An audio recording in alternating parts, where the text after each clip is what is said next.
Class 10th वालों ये video नहीं है, हीरा है, हीरा हर क्लास 10th के स्टूडेंट के लिए। क्योंकि आज की इस वीडियो में मैं तुम्हें क्लास 10th की ग्रामर का पूरा जूस निकाल के दे दूंगा इस तरह से।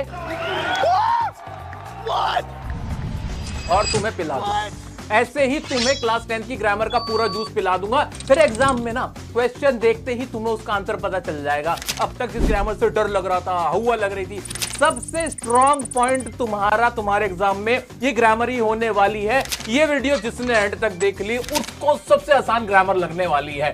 पूरे YouTube पे ऐसी वीडियो ग्रामर की तुम्हें कहीं नहीं मिलेगी, ये मेरा चैलेंज है। वीडियो भी लाइक कर देना तुम, क्योंकि वजह बहुत जल्द तुम्हें मिलने वाली है। आइए शुरू करते हैं दोस्त से प्यारी सी वीडियो, जूस निकालने वाली हीरा वीडियो, सिर्फ और सिर्फ आपके लिए।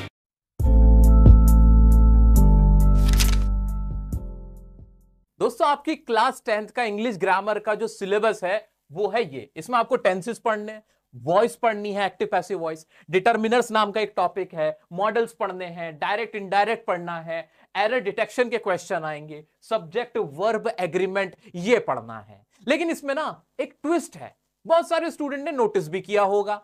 वो ट्विस्ट ये है कि मैंने आपके सिलेबस में बताया कि आपकी एक्टिव पैसिव वॉइस है, आपको एक्टिव पैसिव वॉइस भी पढ़नी है। लेकिन अगर सीबीएसई की बात करें तो सीबीएसई ने अपने सिलेबस में एक्टिव पैसिव वॉइस तो दे ही नहीं रखा। उनके हिसाब से देखा जाए तो क्लास 10th की इंग्लिश ग्रामर में वॉइस नाम का टॉपिक है ही नहीं। फिर मैंने क्यों लिखा है?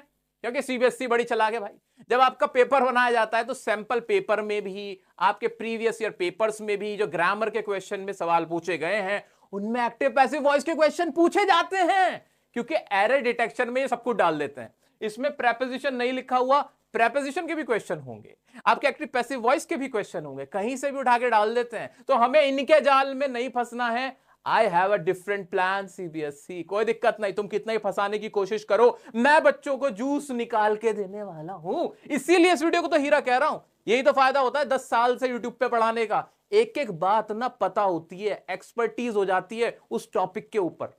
आ जाओ भाई, अब मैंने आपको एक बात तो यही क्लियर कर दी कि वॉइस भी पढ़नी होगी हमें, अगर हमें ग्रामर में पूरे नंबर लाने। अब इसमें सबसे इंपॉर्टेंट क्या है? सर इतना सारा सिलेबस कैसे कवर करूं इतने कम समय में? तुम्हें मैं बताता हूं ट्रिक और सच्चाई। सच्चाई क्या है? ये जो टॉपिक देख रहे हो ना टेंसेस का, जिसने इंग्लिश जरा भी नहीं पढ़ी हुई है ना, जिसको कुछ भी नहीं आता, ग्रामर बिल्कुल पल्ले नहीं पड़ती, पहली बार देख रहा है मेरे साथ ये वीडियो, मेरे दोस्त तुम्हें मैं सच्चाई बताऊं, ये टेंस ही है जो तुम्हें डायरेक्ट इनडायरेक्ट का जो क्वेश्चन आता है ना, जो नरेशन का क्वेश्चन होता है, वो वाला क्वेश्चन करने में भी तुम्हारी टेंस ही हेल्प करेंगे। मॉडल्स के क्वेश्चन में भी तुम्हारी टेंस ही हेल्प करेंगे। ये जो वॉइस देख रहे हो ना, एक्टिव पैसिव वॉइस, उसमें भी सारा खेल टेंस का ही है। यानी मैं कुल मिला के कह सकता हूं कि जितनी भी आपकी ग्रामर है वो टेंस के इर्द गिर्द घूम रही है। दैट मीन्स हम पक्का करेंगे हमारे टेंसेस को, और टेंसेस में से भी कहां से सवाल पूछा जाता है वो भी मैं तुम्हें बताने वाला हूं। क्या बात है सर, क्या बात है सर, कि भाई ये वाला टेंस होगा, इसमें से इस तरह का क्वेश्चन आएगा, वो मैं आपको बता दूंगा। क्लियर हो गया? इतना सबको क्लियर है? तो इतना सारा सिलेबस सिर्फ दिखावे के लिए है। सच्चाई तो यह है कि सारा सिलेबस कहां इर्द गिर्द घूम रहा है? सिर्फ टेंसेस के। अगर तुमने टेंस पक्के कर लिए तो पूरा ग्रामर का सिलेबस तुम्हारा अपने आप कवर होता चला जाएगा बहुत आसानी से। तो हम शुरू करेंगे टेंसेस। सबसे ज्यादा समय आज की इस वीडियो में टेंसेस पे लगाएंगे, और उसी से कनेक्ट करके फिर डायरेक्ट इनडायरेक्ट को देखना। तुम्हें ना क्वेश्चन भी पढ़ने की जरूरत नहीं होगी, सही आंसर तुम निकालोगे। देखना डायरेक्ट इनडायरेक्ट का मेरे साथ अभी दिखाऊंगा, प्रूव करूंगा ये सारी बातें। तुम्हें क्वेश्चन भी देखने की जरूरत नहीं होगी और एरर डिटेक्शन के क्वेश्चन सॉल्व कर पाओगे। तो मैं शुरू करने वाला हूं हमारे टेंसेस के टॉपिक को। ध्यान से बस अब मेरे साथ बंद जाओ। दोस्तों, टेंसेस शुरू करने से पहले एक छोटी सी रिक्वेस्ट, अपने इंग्लिश के एग्जाम में ना सिर्फ एक्सपर्ट की एडवाइस मानना। पेपर शुरू कहां से करना है, ग्रामर कैसे करनी है, आंसर कैसे याद करना है, अनसीन पैसेज कैसे करना है, ये सब ना तुम्हें सिर्फ मेरी ही बात मान के करना है। रीजन बीइंग, अभी देखा ना हमने सिलेबस में सीबीएसई के एक्टिव पैसिव वॉइस ही नहीं है। पता नहीं कितने सारे बच्चे बिना एक्टिव पैसिव वॉइस पढ़े चले जाते होंगे। वहां देखते हैं एग्जाम में क्वेश्चन आ गया, उसकी वजह से पूरा दिमाग घूम गया और सारा पेपर वहीं खराब हो गया। ना किसी ट्यूटर ने बताया, ना भाई ने बताया, ना बहन ने बताया, बस हो गई गड़बड़ वहीं पे। इसलिए इंग्लिश के लिए एटलीस्ट तुम्हें सिर्फ मेरी माननी है। क्यों? अरे मुझे 10 साल हो गए यही सब पढ़ाते पढ़ाते, अब तो क्वेश्चन भी याद हो गए। क्वेश्चन बाद में पढ़ता हूं, आंसर पहले पता होता है कि इसका आंसर क्या होगा। इसलिए सिर्फ मेरा कहा मान लेना, डायनासोर के जमाने से पढ़ा रहा हूं भाई मैं। मजा आया। आज वो शुरू करते हैं हमारे टेंसेस को। टेंसेस कुछ नहीं है, हलवा है, बस समझ लो ध्यान से। बस अब टेंसेस का मतलब क्या होता है? जैसे हिंदी में वाक्य होते हैं ना, जैसे मैं जा रहा हूं, तुम आ रहे हो, हम कर रहे हैं, वो भाग रहा है, मैं तुमसे नफरत करता हूं, जितने भी सेंटेंसेस हिंदी में होते हैं जैसे, वैसे इंग्लिश के अंदर भी ना उन्हें सेंटेंस कहा जाता है, वाक्य जिसे कहते हैं। अब उसे बनाने के लिए हमें तीन चीजों की जरूरत पड़ती है। वो क्या है तीन चीजें?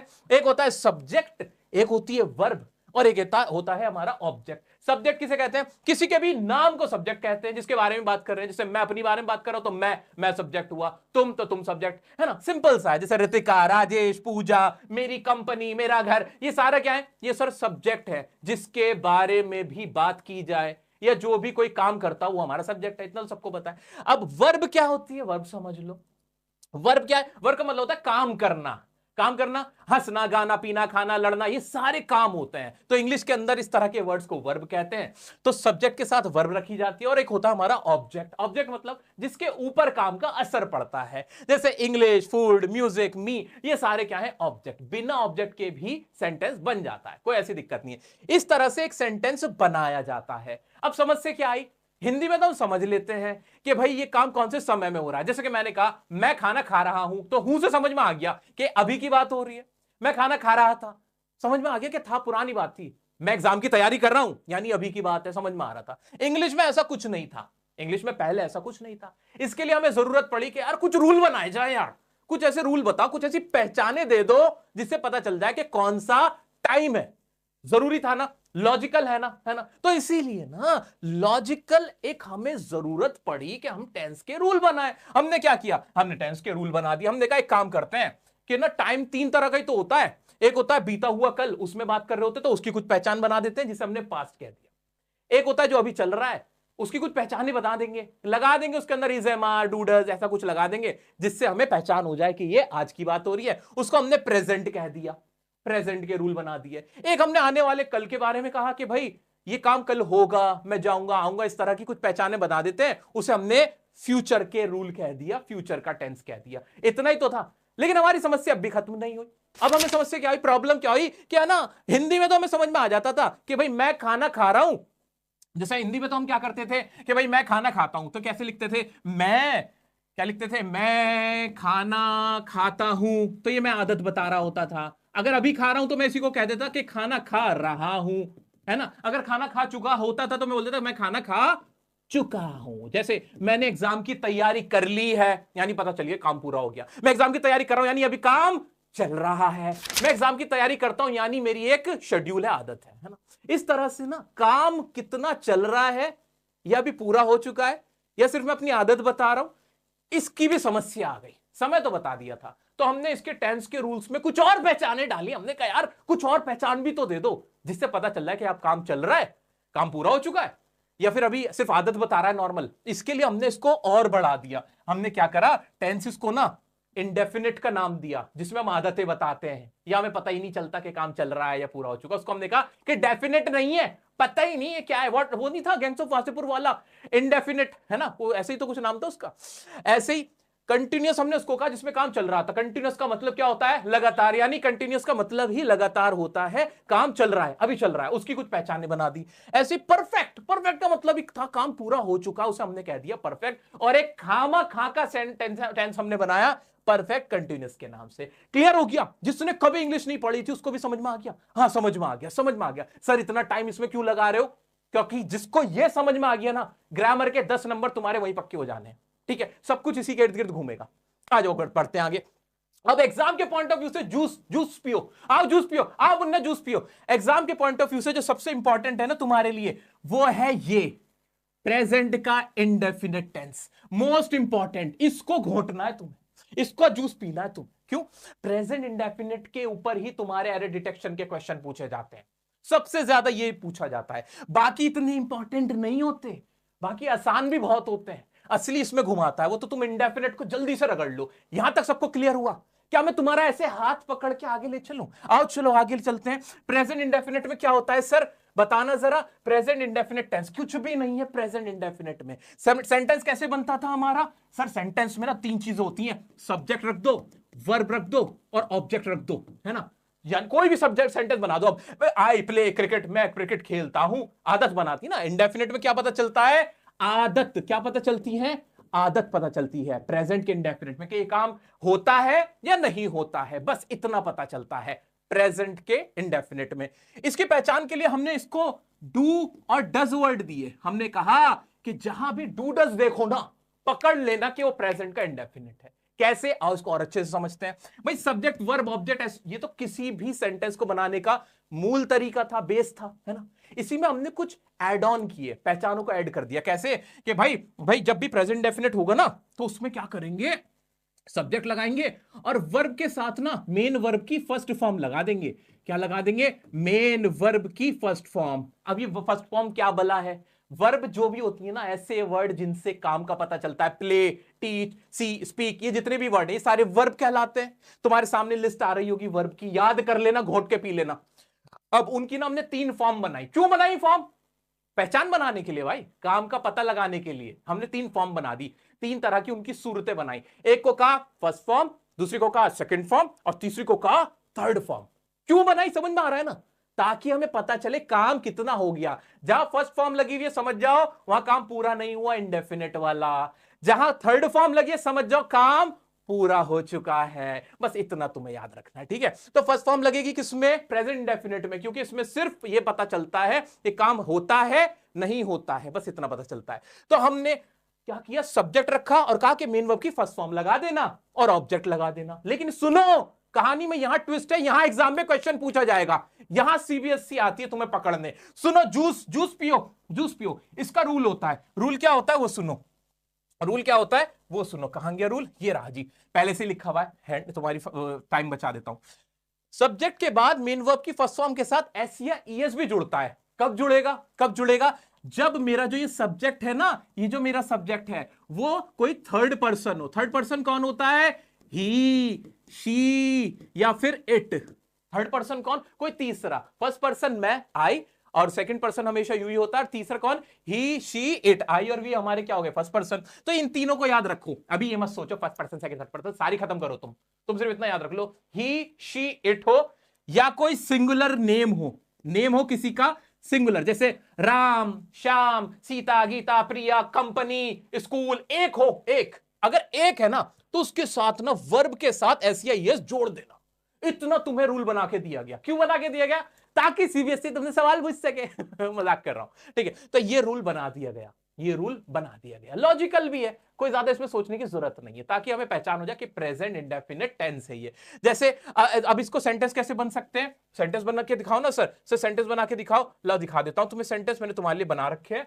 ये रहे तुम्हारे सेंटेंस, जिससे तुम्हें प्रैक्टिस हो जाएगी। ये रहे, जैसे she speaks English, she subject था, इंग्लिश बोलने को स्पीक कहते हैं, ये इंग्लिश हो गया। लेकिन इसके साथ ना एक एस जुड़ा हुआ देख रहे हो तुम। एस क्यों जुड़ा, एस इसलिए जुड़ा क्योंकि जो मेरा सब्जेक्ट था वो एक शी थी और एक सिंगुलर थी, तो मैं समझ गया थर्ड पर्सन थी, तो इसके साथ एस जुड़ना था। लेकिन आई प्ले क्रिकेट, इसमें भी सब्जेक्ट था, वर्ब थी, ऑब्जेक्ट था, लेकिन प्ले के साथ एसईएस नहीं जुड़ा, क्योंकि हमारा रूल क्या कह रहा था कि प्रेजेंट इंडेफिनिट टेंस है, अगर उसका कोई भी सेंटेंस हम बना रहे हैं अफर्मेटिव में, तो वहां क्या करना है, हमें देखना है कि यहां पे क्या होना चाहिए, सब्जेक्ट ही, शी, इट हो या फिर कोई सिंगुलर हो, किसी का नाम हो, सिंगल, एक का, सिर्फ तब लगेगा एसईएस, उसके अलावा नहीं लगेगा। इतना क्लियर है ना, कितना आसान सी बात मैंने तुम्हें बताई ना। अब सीबीएसई बार बार यही सवाल करता है तुमसे, बार बार एरर डिटेक्शन में डाल देगा, क्या प्लूरल होगा उसके साथ एस लगा देगा।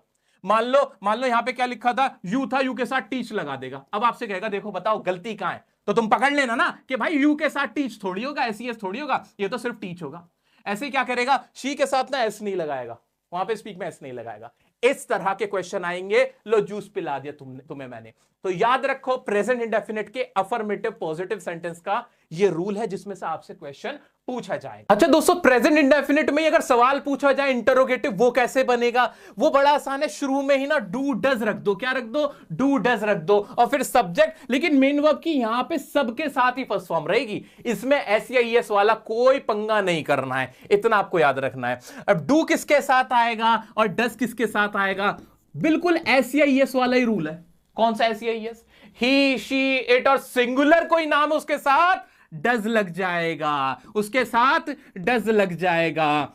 और और बाकियों के साथ, प्लूरल के साथ और बाकी सबके साथ डू लग जाएगा, बाकी के साथ डू लग जाएगा। सिंपल सा रूल था, इसमें कोई बहुत लंबा चौड़ा नहीं देखना था। एग्जाम के पॉइंट ऑफ व्यू से इंटरोगेटिव ज्यादा नहीं पूछा गया है, ज्यादातर अफर्मेटिव पूछा जाता है। तो नेगेटिव और इंटरोगेटिव भी बहुत आसान हो गए, समझ में आ गया। जैसे डू यू स्पीक इंग्लिश, क्या तुम इंग्लिश बोलते हो? डू यू नो मी, क्या तुम मुझे जानते हो? डू यू रीड बुक्स, क्या तुम किताब पढ़ते हो? लेकिन अगर मुझे कहना हो क्या वह किताब पढ़ती है, तो क्या हो जाएगा? Does she read book, does she speak English, does she teach me, तब वहां पे डू का डज बन जाएगा। इतना याद रखना, इसमें भी जो रूल है वो सारा एसईएस वाला ही है। डू के साथ ईएस ही जुड़ता है, कौन सा? सिंगुलर हो और अपना ही शीट हो। इतना क्लियर हो गया दोस्तों। एक और मजेदार बात सुनो, थोड़ा सा जूस और पियो। आपका जो एरर डिटेक्शन का क्वेश्चन होता है ना, उसमें क्या करते हैं, आपको क्वेश्चन ऐसा देते हैं कि इसमें 2 से 3 लाइन होती हैं। जो पहली दूसरी लाइन होती है ना, आपको बस वो इसलिए दी जाती है कि उसमें हिंट होती है। क्या होती है उसके अंदर? उसके अंदर आपको ऑलरेडी हिंट दी गई होती है। हिंट किस चीज की दी गई होती है? उससे आप टेंस का पता कर सको कि ये प्रेजेंट का टेंस है या फिर पास्ट का टेंस है। और फिर आपसे क्वेश्चन पूछा गया होता है, बताओ फिल इन द ब्लैंक करो या उसका एरर डिटेक्शन बताओ। तो जब आपको पहली लाइन जैसे ही आप पढ़ो ना, वहां पहले ये पिक कर लो कि क्या ये प्रेजेंट इंडेफिनिट है, यानी आंसर भी फिर कौन से टेंस में होगा? प्रेजेंट में, जैसे हमने अभी देखा भी था। ऐसे अगर पास्ट टेंस में पुरानी बात की गई है तो आंसर भी कौन से टेंस में होगा? पास्ट टेंस में होगा। तुम्हें इससे मतलब ही नहीं उसका मीनिंग क्या निकल रहा है, हमें मीनिंग नहीं निकालना। तो एरर डिटेक्शन के क्वेश्चन में सिर्फ 2 ही चीजें होती हैं, एक तो हिंट दी गई होती है और जानबूझ के डराया गया होता है। डराते हैं, मोटे मोटे लफ्ज दे देंगे, मोटे मोटे वर्ड डालेंगे, बड़ा बड़ा सा सेंटेंस बनाएंगे, जैसे पता नहीं क्या हो जाए। तुम्हें क्या क्या देखना है? सबसे पहला काम एरर डिटेक्शन में हम क्या डिटेक्ट करेंगे कि ये टेंस कौन सा है। पहले टेंस बताओ, जैसे ही टेंस पता चलेगा उसी हिसाब से हम उसका आंसर चूज कर लेंगे। Got it? और कराऊंगा इस तरह के बहुत सारे सवाल कराऊंगा यार, टेंशन मत लो। अभी बस इतना याद रख लेना। क्लियर हो गया? आगे बढ़ते हैं। अब प्रेजेंट इंडेफिनिट तो हमें क्लियर हो गया। नेक्स्ट टेंस होता है इसका प्रेजेंट कंटीन्यूअस। अब प्रेजेंट में कोई बात की गई है, काम कैसा है? कंटीन्यूअस है, यानी काम चल रहा है, चल रहा है। अब चलते हुए को दिखाने के लिए हमेशा जो चीज इस्तेमाल होती है, जो निशानी हमने दी, वो पता क्या थी? आईएनजी। वर्ब की फर्स्ट फॉर्म के साथ क्या लग जाएगी? आईएनजी लग जाएगी। सबसे आसान है, एग्जाम में नहीं पूछा जाता इसके बारे में, बस तुम्हें नॉलेज के लिए बता रहा हूं। पूछा जाए तो पकड़ लेना, वैसे पूछा नहीं जाता। सबसे ज्यादा प्रेजेंट इंडेफिनिट पूछा जाता है। तो इसके सेंटेंस कैसे बनते हैं देख लेते हैं। बहुत आसान सा है, इसमें सेंटेंस बड़े आसानी से बन जाते हैं। जैसे सब्जेक्ट रखा, इज ए मार रखते हैं फिर हम, और उसके बाद वर्ब की फर्स्ट फॉर्म और आईएनजी लगती चली जाती है, लगती चली जाती है बहुत आसानी से। जैसे she is going to school. अब इसका मतलब क्या निकल रहा है? वह स्कूल जाती है नहीं, वह स्कूल जा रही है। I am learning my lesson, ऐसे एम लगा, लर्न के साथ आईएनजी लग गई। क्या मैं अपना लेसन याद कर रहा हूं या कर रही हूं। वी आर मिस के साथ क्या लगा? आईएनजी लगी कि हम मिस कर रहे हैं। Are you coming with us, क्या तुम हमारे साथ आ रहे हो। और ऐसे ही is not speaking to me. अब ये नॉट तो कुछ अलग नहीं है ना, अगर कोई नेगेटिव सेंटेंस हो तो उसके साथ नॉट लग गया कि वह बात नहीं कर रहा है। किससे? मुझसे। वह मुझसे बात नहीं कर रहा है। तो सिंपल सा है, याद रखना, जूस पियो थोड़ा सा, फिर जूस पियो। याद रखो ये जो आईएनजी है, ये हमेशा किसको दिखाएगी? आईएनजी हमेशा किसको दिखाएगी? कोई काम चल रहा है उसको दिखाएगी। टेंस कोई सा भी फर्क नहीं पड़ता, आईएनजी हमेशा काम चलते हुए को दिखाएगी। वर्ब के साथ अगर एसईएस लगा हुआ है तो वो किसको दिखाएगी? हमेशा प्रेजेंट के इंडेफिनिट को दिखाएगी, आदतों को दिखाएगी, शेड्यूल को दिखाएगी। यही पकड़ने की चीजें हैं, बाकी सब बेकार की बात है। इतना क्लियर हो गया? हो गया। अब हमारा प्रेजेंट परफेक्ट टेंस, यानी प्रेजेंट में कोई काम कंप्लीट हो चुका है। परफेक्ट टेंस का ना बस क्रक्स याद रखना। क्या परफेक्ट का मतलब क्या होता है? कोई काम पूरा हो चुका हो, मैंने खाना खा लिया है, मैं उससे मिल गया हूं, मैं वहां जा चुका हूं, उसने अपना काम कर लिया है। जहां भी कोई जो काम है ना वो पूरा हो चुका हो। अब ये कौन दिखाता है? मेन वर्ब की हमेशा इसकी में थर्ड फॉर्म आएगी। इसका क्रक्स क्या है कि मेन वर्ब की ना थर्ड फॉर्म होगी, बस बात खत्म। अब प्रेजेंट है तो इसकी हेल्पिंग वर्ब क्या यूज हुई? हैज और हैव होगी। और हमेशा फॉर्म कौन सी यूज होगी? थर्ड फॉर्म यूज होगी। कोई भी सेंटेंस हमें लेना देना नहीं है। I have done my work, मैंने अपना काम कर लिया है या मैं अपना काम कर चुका हूं। शी हैज कम, वो आ चुकी है। We have learned our lesson, हम अपना लेसन याद कर चुके हैं, हमने अपना लेसन याद कर लिया है। कंप्लीशन दिखा रहा है, वो काम पूरा हो चुका है। सिंगुलर के साथ हैज, प्लूरल के साथ है। सिंपल सा था। परफेक्ट की क्या पहचान है कि उसमें मेन वर्ब की थर्ड फॉर्म। कंटिन्यूटी की क्या पहचान है? मेन वर्ब के साथ आईएनजी लगेगी। अब टेंस बदलते रहो, फर्क नहीं पड़ेगा। अगर यही पास्ट में हो जाए, जैसे यही हो जाए कि मैंने अपना काम कर लिया था, तो क्या हो जाएगा, हैज हैव बदल के क्या हो जाएगा, हैड हो जाएगा। बस इतना ही तो हो जाएगा, और कुछ नहीं, और कुछ नहीं बदलेगा। भाई मैं अपना काम कर चुका था, I had done my work, मैं अपना लेसन याद कर चुका था, I had learned my lesson. बस टेंस बदल रहा है, हेल्पिंग वर्ब बदल रही है, मेन वर्ब की थर्ड फॉर्म ही आएगी। क्लियर है कि नहीं, बहुत आसान था ना। अब आगे बढ़ते हैं, इसका देखते हैं प्रेजेंट परफेक्ट कंटीन्यूअस टेंस में क्या है। ये इससे भी ज्यादा आसान है और एग्जाम के पॉइंट ऑफ व्यू से इंपॉर्टेंट है, एग्जाम के पॉइंट ऑफ व्यू से इंपॉर्टेंट है। जूस पियो, जूस पियो। अगर कोई पेपर तुम्हारा आएगा ना, तो उसमें या तो इंडेफिनिट से उठाएगा, प्रेजेंट के इंडेफिनिट से सवाल उठाएगा, प्रेजेंट के परफेक्ट कंटीन्यूअस से सवाल उठाएगा। ये सबसे दो इंपॉर्टेंट है। आओ देखते हैं इसके अंदर क्या है। परफेक्ट भी है, कंटीन्यूअस भी है, इसमें कुछ नहीं है खामा खा का बनाया हुआ है। इसमें भी कंटीन्यूअस ही टेंस है, ये इसमें काम चल ही रहा होता है, लेकिन इसमें एक चीज ऐड कर दी इन्होंने, क्या, टाइमिंग दे दी। क्या दे दी, टाइमिंग दे दी। तो इसको मैं कैसे बोल सकता हूं कि इसमें कंटिन्यूटी भी होती है, इसमें कंटिन्यूटी भी होती है, प्लस टाइमिंग भी होती है कि वो काम कब से चल रहा है, वो काम कब से चल रहा है। इसमें ऐसे फंसाया जाता है, इसमें ऐसे फंसाया जाता है। जैसे मैं दिल्ली में 5 साल से रह रहा हूं, तो मैं रह रहा हूं, रहने का काम कर रहा हूं, कब से 5 साल दे दिया। अगर सिर्फ इतना होता मैं दिल्ली में रह रहा हूं तो I am living in Delhi, लेकिन अगर कहते 5 साल से रह रहा हूं, अब टेंस बदल जाएगा, अब सब कुछ बदलेगा, अब पूरा स्ट्रक्चर बदलेगा। अब क्या बनना जाएगा, इसकी हेल्पिंग वर्ब बदल दी, इसमें इज एम आर इसकी हेल्पिंग वर्ब नहीं है, इसकी पहचान इज एम आर नहीं। फिर क्या कहा कि इसकी पहचान रखो हैज बीन, या फिर प्लूरल है तो हैव बीन कर दो इसको। इसमें ये वाला जादू करा इन्होंने, ये कर दिया इन्होंने। और एक और चीज बढ़ाई इन्होंने, कहा टाइमिंग भी होगी इसके अंदर, है ना, 5 साल, तो उसके साथ 4 लगाओ या फिर सिंस लगाओ। क्या लगाओ, 4 लगाओ या फिर सिंस लगाओ। अब यहां एक नया पंगा शुरू हो जाता है, 4 किसके साथ, सिंस किसके साथ, 4 किसके साथ, सिंस किसके साथ, नया पंगा ये वाला शुरू हो जाता है। अब वो भी बता देता हूं, भाई 4 किसके साथ आएगा सर, 4 आएगा इंडेफिनिट टाइमिंग से। इंडेफिनिट टाइमिंग का मतलब क्या होता है, ऐसी टाइमिंग जिन्हें कैलेंडर्स में आप नहीं देख सकते, जिन्हें आप घड़ी में नहीं देख सकते, कैलेंडर में नहीं, जो पक्की नहीं है। 2 घंटे कौन से 2 घंटे, लेकिन अगर मैं कहूं 2 बजे तो पक्की टाइमिंग है ना, घड़ी में देखी जा सकती है। तो 2 बजे अगर है तो सिंस है, तो क्या है, सिंस है। अगर 2 घंटे हैं तो फिर क्या है, फिर 4 है।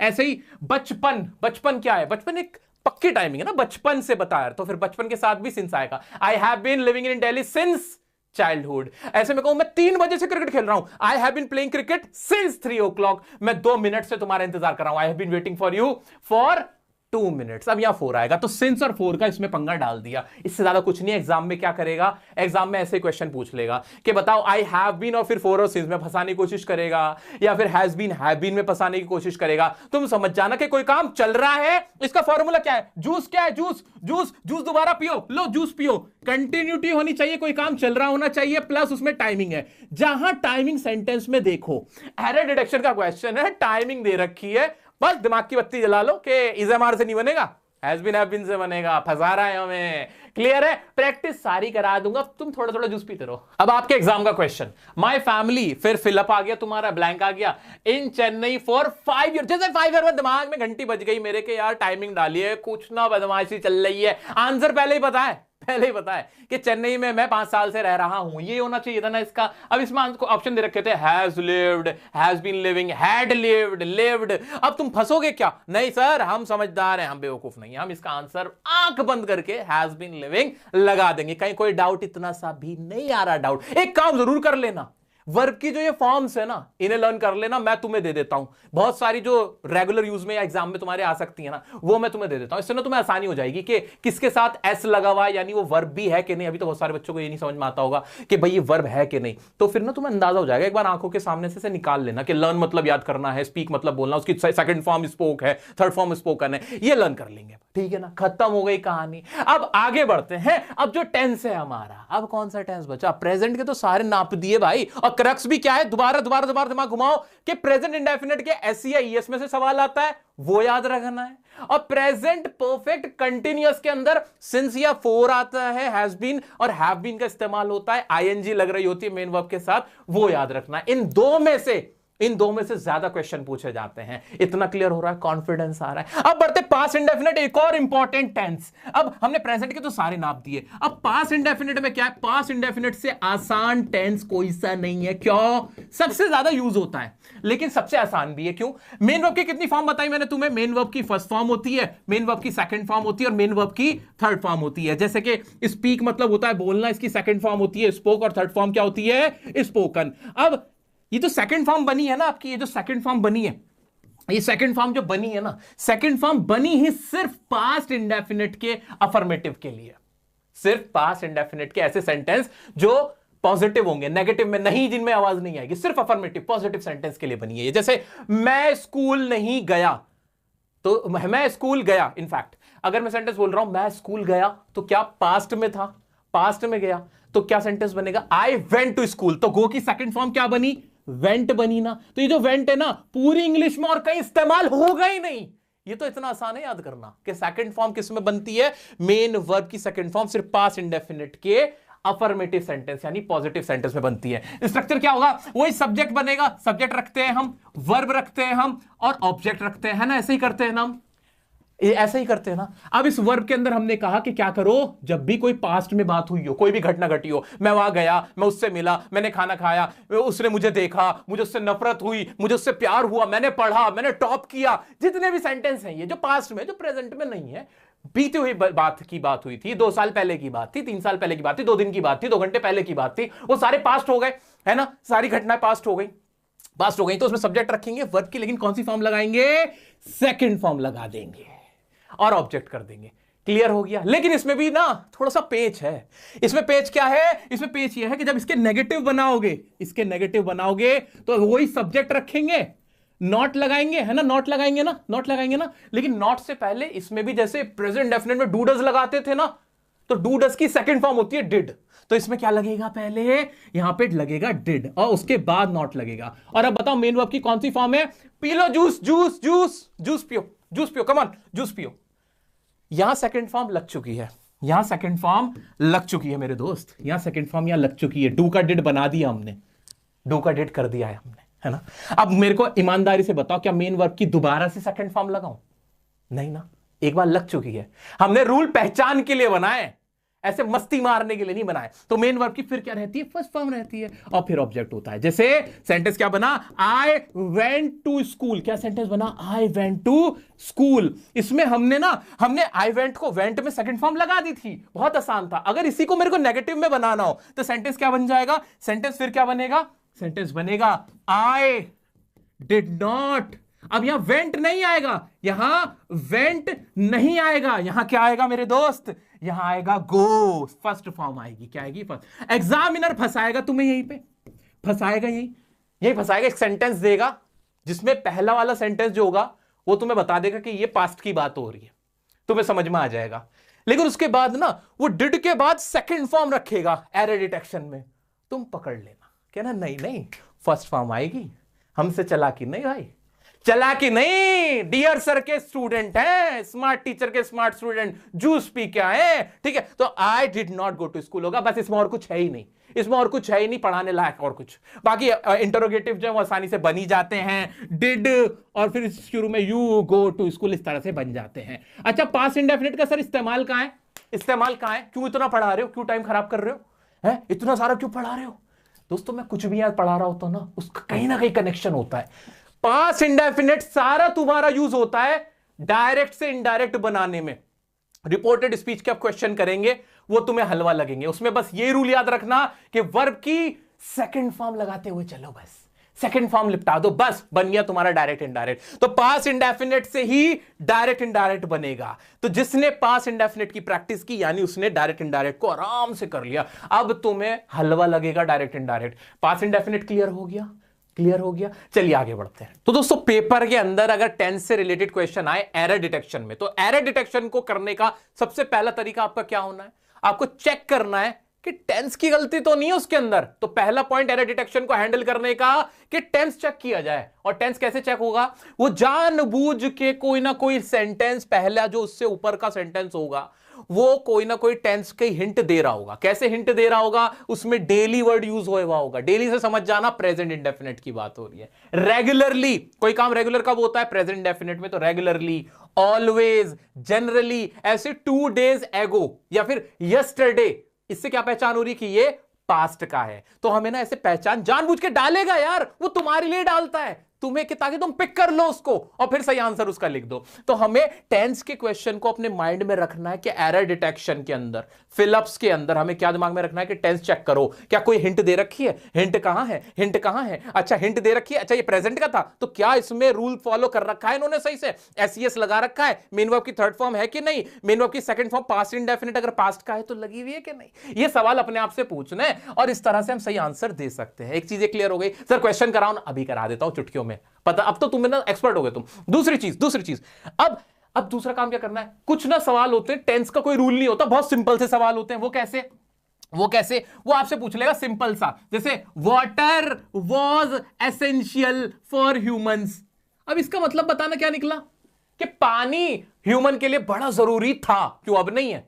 ऐसे ना बेवकूफों वाले सवाल होते हैं जिसमें इजेमार और वॉज वर्ग का सवाल पूछता है। वॉज वर्ग का इस्तेमाल था या थी, थे के लिए, पुराने वक्त को दिखाने के लिए, पास्ट को दिखाने के लिए होता है, और इजेमार प्रेजेंट के लिए होता है। इतना तो आप सबको ही पता है। तो ये वाली बेवकूफी आप मत करना, सिंपल सा आंसर होता है। बहुत बच्चों वाले क्वेश्चन भी डाले जाते हैं जिसमें कहा जाता है कि पानी अच्छा था, अब नहीं है क्या? सूरज पश्चिम से निकलता था, कुछ इस तरह का सवाल डाल देगा जानबूझ के जिसमें इज पास्ट में डाल देगा, जो कि रोज काम होता है, वो तो डेली की बात है। तो उसमें वॉज, वर या इजेमार कौन सा आना चाहिए कौन सा नहीं, बस उसको आप देख लेंगे तो वो बहुत आसानी से आप कर दोगे। तो इस तरह की प्रॉब्लम्स होती हैं। आओ कुछ क्वेश्चंस करा देता हूं जो पास्ट में पूछे गए, सैंपल पेपर में पूछा है। अब ना एरर डिटेक्शन देखो तुम कितनी जल्दी पकड़ोगे। दोस्तों आपके एग्जाम का क्वेश्चन है, देखते ही पकड़ लोगे कि कहां गलती है। She wants to learn how to play the piano.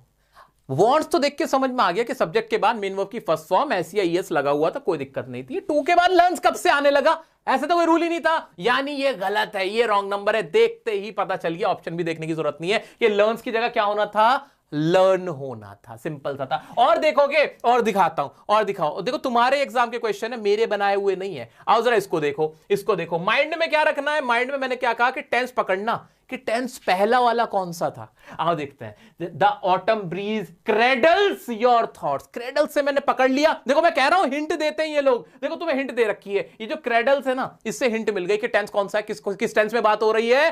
Present के इंडेफिनिट में टेंस में बात हो रही है। पूरी जो पोएट्री है जो भी है प्रेजेंट डेफिनिट है। इसका मीनिंग क्या निकलता है क्या नहीं निकलता है, मैनू की यार, मुझे नहीं आती इतनी इंग्लिश, लेकिन रूल पता है। आज आगे बढ़ जाते हैं। The falling leaves dash your melancholy, the sunset paints your mood as the evening ushers in the night। बार बार ऐसे लगा हुआ, यानी पूरा जो सेंटेंस, पूरा पैराग्राफ है, ये जो स्टैंजा है, वो सारा कैसा है? प्रेजेंट इंडेफिनिट में। इतना क्लियर हो गया? हो गया। इसमें जानबूझ के देखो मेलनकॉली डाला है, जानबूझ के कि तुम्हें इसका मीनिंग नहीं पता होगा, तुम फंस जाओगे। क्या हो गया? कुछ नहीं हुआ, तुम्हें तो टेंस पे नजर गाड़नी थी। अब वो कह रहा है बता इसमें शेर आएगा, शेयर्ड आएगा, शेयर्स आएगा या शेल शेयर आएगा। पता वर्ब की फर्स्ट फॉर्म के साथ एसईएस लगा दूं या सिर्फ फर्स्ट फॉर्म लगा दूं या फिर थर्ड फॉर्म लगा दूं? आपने टेंस कौन सा देखा इसमें? टेंस था प्रेजेंट का इंडेफिनिट था ना, है ना? तो क्या होना चाहिए? अगर सिंगुलर है तो ऐसे यस लगेगा, अगर नहीं है प्लूरल है तो सिर्फ वर्ब एज इट इज आ जाएगी। क्या यहां पे द फॉलिंग लीव्स एक लीव्स है? नहीं नहीं, पत्तियां हैं। प्रेजेंट तो है, इंडेफिनिट भी है, लेकिन प्लूरल है, तो यहां पे क्या आना चाहिए था? क्या आंख बंद करके शेर लगा दूं क्या? हाँ बिल्कुल लगा दो, और इसी बात पे ताली हो जाए। दिल से आवाज आ रही हो कि हाँ सर मजा आ रहा है। और रुको ना, मैं 1-2 क्वेश्चन थोड़ी, बहुत सारे क्वेश्चन टेंस से रिलेटेड तुम यूं चुटकियों में सॉल्व कर सकते हो। आओ दिखाता हूं तुम्हें। आओ एक और क्वेश्चन देख लो। ये देखो कितना बच्चों वाला क्वेश्चन है। She don't like chocolate ice cream. बड़ा आसान सा था, she don't like chocolate ice cream. इसमें प्रेजेंट इंडेफिनिट, देखो मैंने तुमसे बार बार कहा है, जूस पिलाया तुम्हें, कि प्रेजेंट इंडेफिनिट से पूछता है ज्यादा, उसमें फंसाने की चीजें ज्यादा है। अब इसमें कोई दिक्कत तो नहीं थी, शी के साथ डोंट था, नेगेटिव वाला था, लेकिन हमने पढ़ा था एस या ईएस आता है, जो भी थर्ड फॉर्म होता है, थर्ड पर्सन होता है, इनफैक्ट थर्ड पर्सन है, एस ईएस लगाओ। लेकिन ये नेगेटिव वाला था, एस ईएस तो नहीं लगा सकते थे, तो डू के साथ एस ईएस लगाओ ना। डू नॉट क्यों किया, डज नॉट बोलो ना। तो इसमें क्या गलती थी, क्या ये डज नॉट होना चाहिए था, बिल्कुल होना चाहिए था। ये डज नॉट होता कि she does not like chocolate ice cream. पकड़ रहे हो, पकड़ पा रहे हो आसानी से, और देखोगे और देख लो ना, बहुत आसान आसान है। आओ चलो और दिखा देता हूं तुम्हें और मजेदार क्वेश्चन। जैसे ये क्वेश्चन देखो, 3 months एगो, 3 महीने पहले, देखो हिंट दी तुम्हें यार, हिंट दी उसने, 3 महीने पहले यानी बात पुरानी है।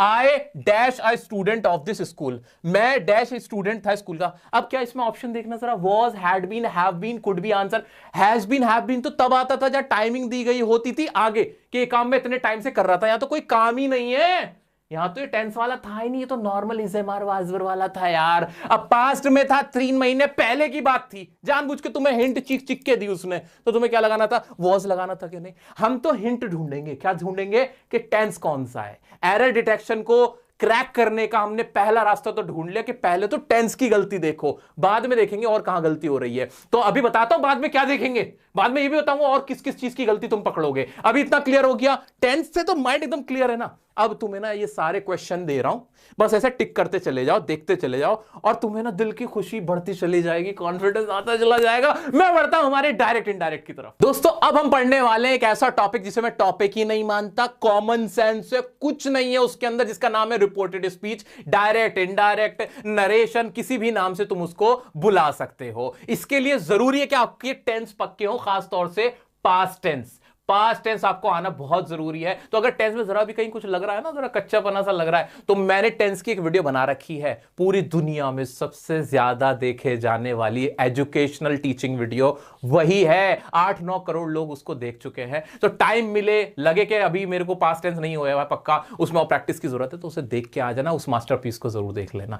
ठीक है, मैं बढ़ता हूं हमारे उस टॉपिक को जिसको मैं कभी इज्जत ही नहीं देता, ना तुम देना इज्जत, बिल्कुल कॉमन सेंस का, बच्चों वाला, बेवकूफों वाला सवाल जिसमें से आता है, वो है रिपोर्टेड स्पीच। क्या होता है इसके अंदर, इसमें किसी ने कोई सेंटेंस किसी से कहा होता है, और वो सेंटेंस वो इंसान अब किसी और को बता रहा होता है, बस इतनी सी बात है। जैसे फॉर एग्जांपल सीबीएसई ने मुझसे कहा कि इस बार का पेपर आसान आएगा, मैं तुम्हारे पास आया, भागा भागा भागा।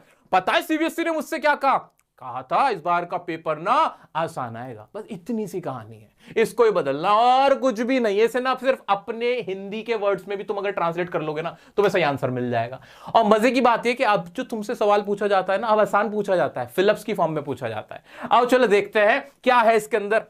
भाई जो भी तुमसे एक्स वाई से कुछ कहता है या वाई ने जेड से कुछ कहता है, उसको तो बोलते हैं रिपोर्टिंग वर्ब। क्या कहलाती है वो, रिपोर्टिंग वर्ब। और जो वो बात कहता है उसे क्या कहते हैं, रिपोर्टेड स्पीच। क्या कहती है वो, उसे reported speech. For example he said to me, तो ही सेड टू मी कहला है रिपोर्टिंग वर्ब।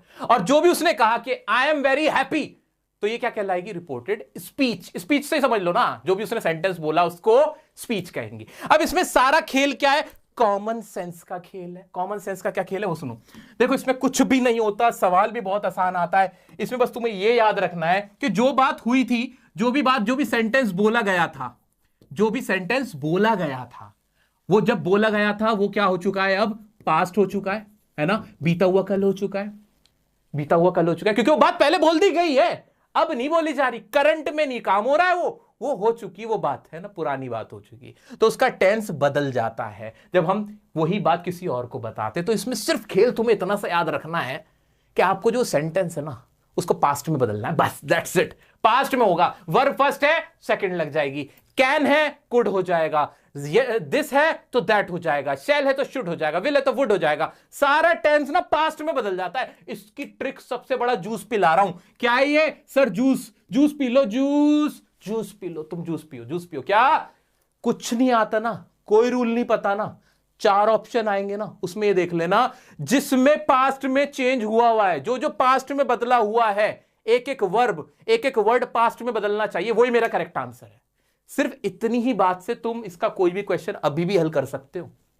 ये तो लेकिन मैं छोड़ नहीं रहा हूं, मैं तुम्हें पूरा ही करा के भेजूंगा, लेकिन जो ट्रिक बता रहा हूं ना यही काफी है। बहुत सारे रूल अभी पढ़ने की जरूरत नहीं है तुम्हें मार्क्स चाहिए, स्मार्टली सोचो यार, नंबर चाहिए ना तुम्हें, तो नंबर बता रहा हूं मैं तुम्हें कैसे आएंगे नंबर। पास्ट में उस चीज को पास्ट में बदल दो। जो भी बात कही थी, उसने कहा था मैं जा रहा हूं, तो क्या हो जाएगा, मैं जा रहा था। उसने कहा था मैंने वो देखा है, तो अब क्या हो जाएगा, उसने कहा था कि उसने वो देखा था, ऐसे बदलता चला जाएगा। तो इसका सबसे आसान तरीका एक तो क्या करना, तुम्हारे लिए ना सब कुछ परोस के रखा हुआ है मैंने, परोस के रखा हुआ है। नाउ अगर वर्ड है अब, उसका क्या हो जाएगा देन। हेयर यहां का क्या हो जाएगा देयर हो जाएगा। हेयर आफ्टर का देयर आफ्टर, दिस का दैट, दीस का दोज, एगो का बिफोर, दस का सो, टुडे का दैट डे, टुनाइट का दैट नाइट, लास्ट नाइट का द प्रीवियस नाइट, यस्टरडे का द डे बिफोर या द प्रीवियस डे। ये चेंज हो जाएगा, ये चेंज हो जाएगा जब हम कोई भी बात किसी और की कहीं बता रहे होते हैं। जब हम इसे रिपोर्टेड स्पीच में बदलते हैं तो वो ऐसे बदलती है। इतना क्लियर है, मोटा मोटा आइडिया हो गया इतने से ही ना। मैं बार बार तुम्हें मैं गारंटी दे रहा हूं इस बात की, इतना जानने के बाद तुम सवाल बनाओ मेरे कहने से बनाओ। अभी वीडियो को पॉज करो, कोई क्वेश्चन बनाओ, इसका करेक्ट आंसर मिलेगा तुम्हें।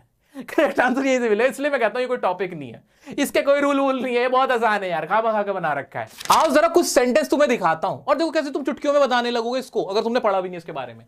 शी सेड, उसने कहा, जो भी कहा, क्या I work in a factory. असली काम तो इसी पे होना है कि मैं एक फैक्ट्री में काम करता हूं। मैंने क्या कहा, बस इसका टेंस बदल डालो तुम, तो टेंस क्या बदलेंगे, शी सेड दैट, और शी वर्क की सेकंड फॉर्म क्या बन जाएगी, वर्कड हो जाएगा। इन अ फैक्ट्री ना, बाकी कुछ बदलने की जरूरत हमें होती नहीं। अब इसे अपने लैंग्वेज में बोल लिख के देखो, बड़ा कॉमन सेंस है। उसने कहा वो एक फैक्ट्री में काम करती है, तो मैं आगे इसको कैसे बताऊंगा। उसने कहा या उसने बताया कि वो एक फैक्ट्री में काम करती थी, या आई की जगह शी हो जाना चाहिए ना, लॉजिकल है ना, क्योंकि मैं सामने वाले को बता रहा हूं कि उसने बताया, मैं थोड़ी काम करता हूं फैक्ट्री में। लॉजिकल था ना, क्या था इसके अंदर, कुछ नहीं, टेंस का खेल था। और आई का शी क्यों बन गया तुम्हें पता ही है, क्यों बन गया, मैं अपनी बात थोड़ी कर रहा हूं, उसने बताया था भाई, वो लड़की जो थी वो शी। ऐसे देख देखो, हेमंत ने कहा I could not meet my friend, मैं अपने दोस्तों से मीट नहीं कर सका, है ना, ये तरह हेमंत ने कहा, तो हेमंत सेड, और दैट लग गया, और अब आई का ही बन गया। ही तो बनना ही था ना कि वो हेमंत नहीं मिल सका। अब यह कैन होता तो कुड हो जाता, पहले से ही कुड था तो बदला ही नहीं कुछ।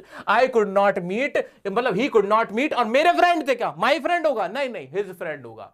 तुम्हारे लिए मजे की बात यह है कि एग्जाम में तुम्हें पूरा नहीं बनाना, ऑप्शन दिया गया होगा, वो चूज करना है, ठीक है। बस उसकी हिंदी थोड़ी बना के देख लेना कि क्या इसकी आवाज निकल रही है, वो अपने दोस्तों से नहीं मिल सका, वो उसके दोस्तों से, जो उसके दोस्त है, मेरे थोड़ी।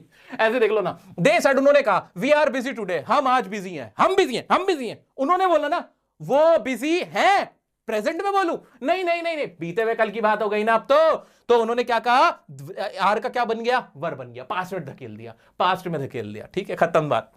ऐसे ही उसने कहा कि वो हर दिन स्कूल नहीं जाता था, हर दिन नहीं स्कूल जाता, पहले से ही पास्ट में, तो इसको और धकेलो पास्ट में, इसको और पास्ट में कर दो। पहले से पास्ट में अगर हो, छोटी सी बस ये बात ये याद रखने की होती है, जो पहले से ही पास्ट में, सर उसका क्या करें, तो पास्ट इंडेफिनिट में, तो उसको और पास्ट में ले जाओ, पास्ट परफेक्ट में कर दो। क्या कर दो, पास्ट परफेक्ट में मतलब कि वो, उसने कहा कि वो रोजाना स्कूल नहीं जाता था, तो रोजाना नहीं स्कूल जा चुका था, ऐसे कर देंगे, हेड लगा देंगे, बस इतना सा है और कुछ नहीं, सीधा सा रूल है इसका। बस एक ये वाली बात याद रखने की है कि अगर पहले से ही पास्ट इंडेफिनिट में, तो पास्ट का परफेक्ट कर दो, हेड लगा के आगे बढ़ा दो, खत्म बात, और कुछ नहीं है। और इसमें कुछ है नहीं सर, इसमें नहीं है, इतने से तुम्हारे सारे सवाल बनने लगेंगे। और सुनो मजे की बात, फंसाने वाले question, juice P low, juice सुनो।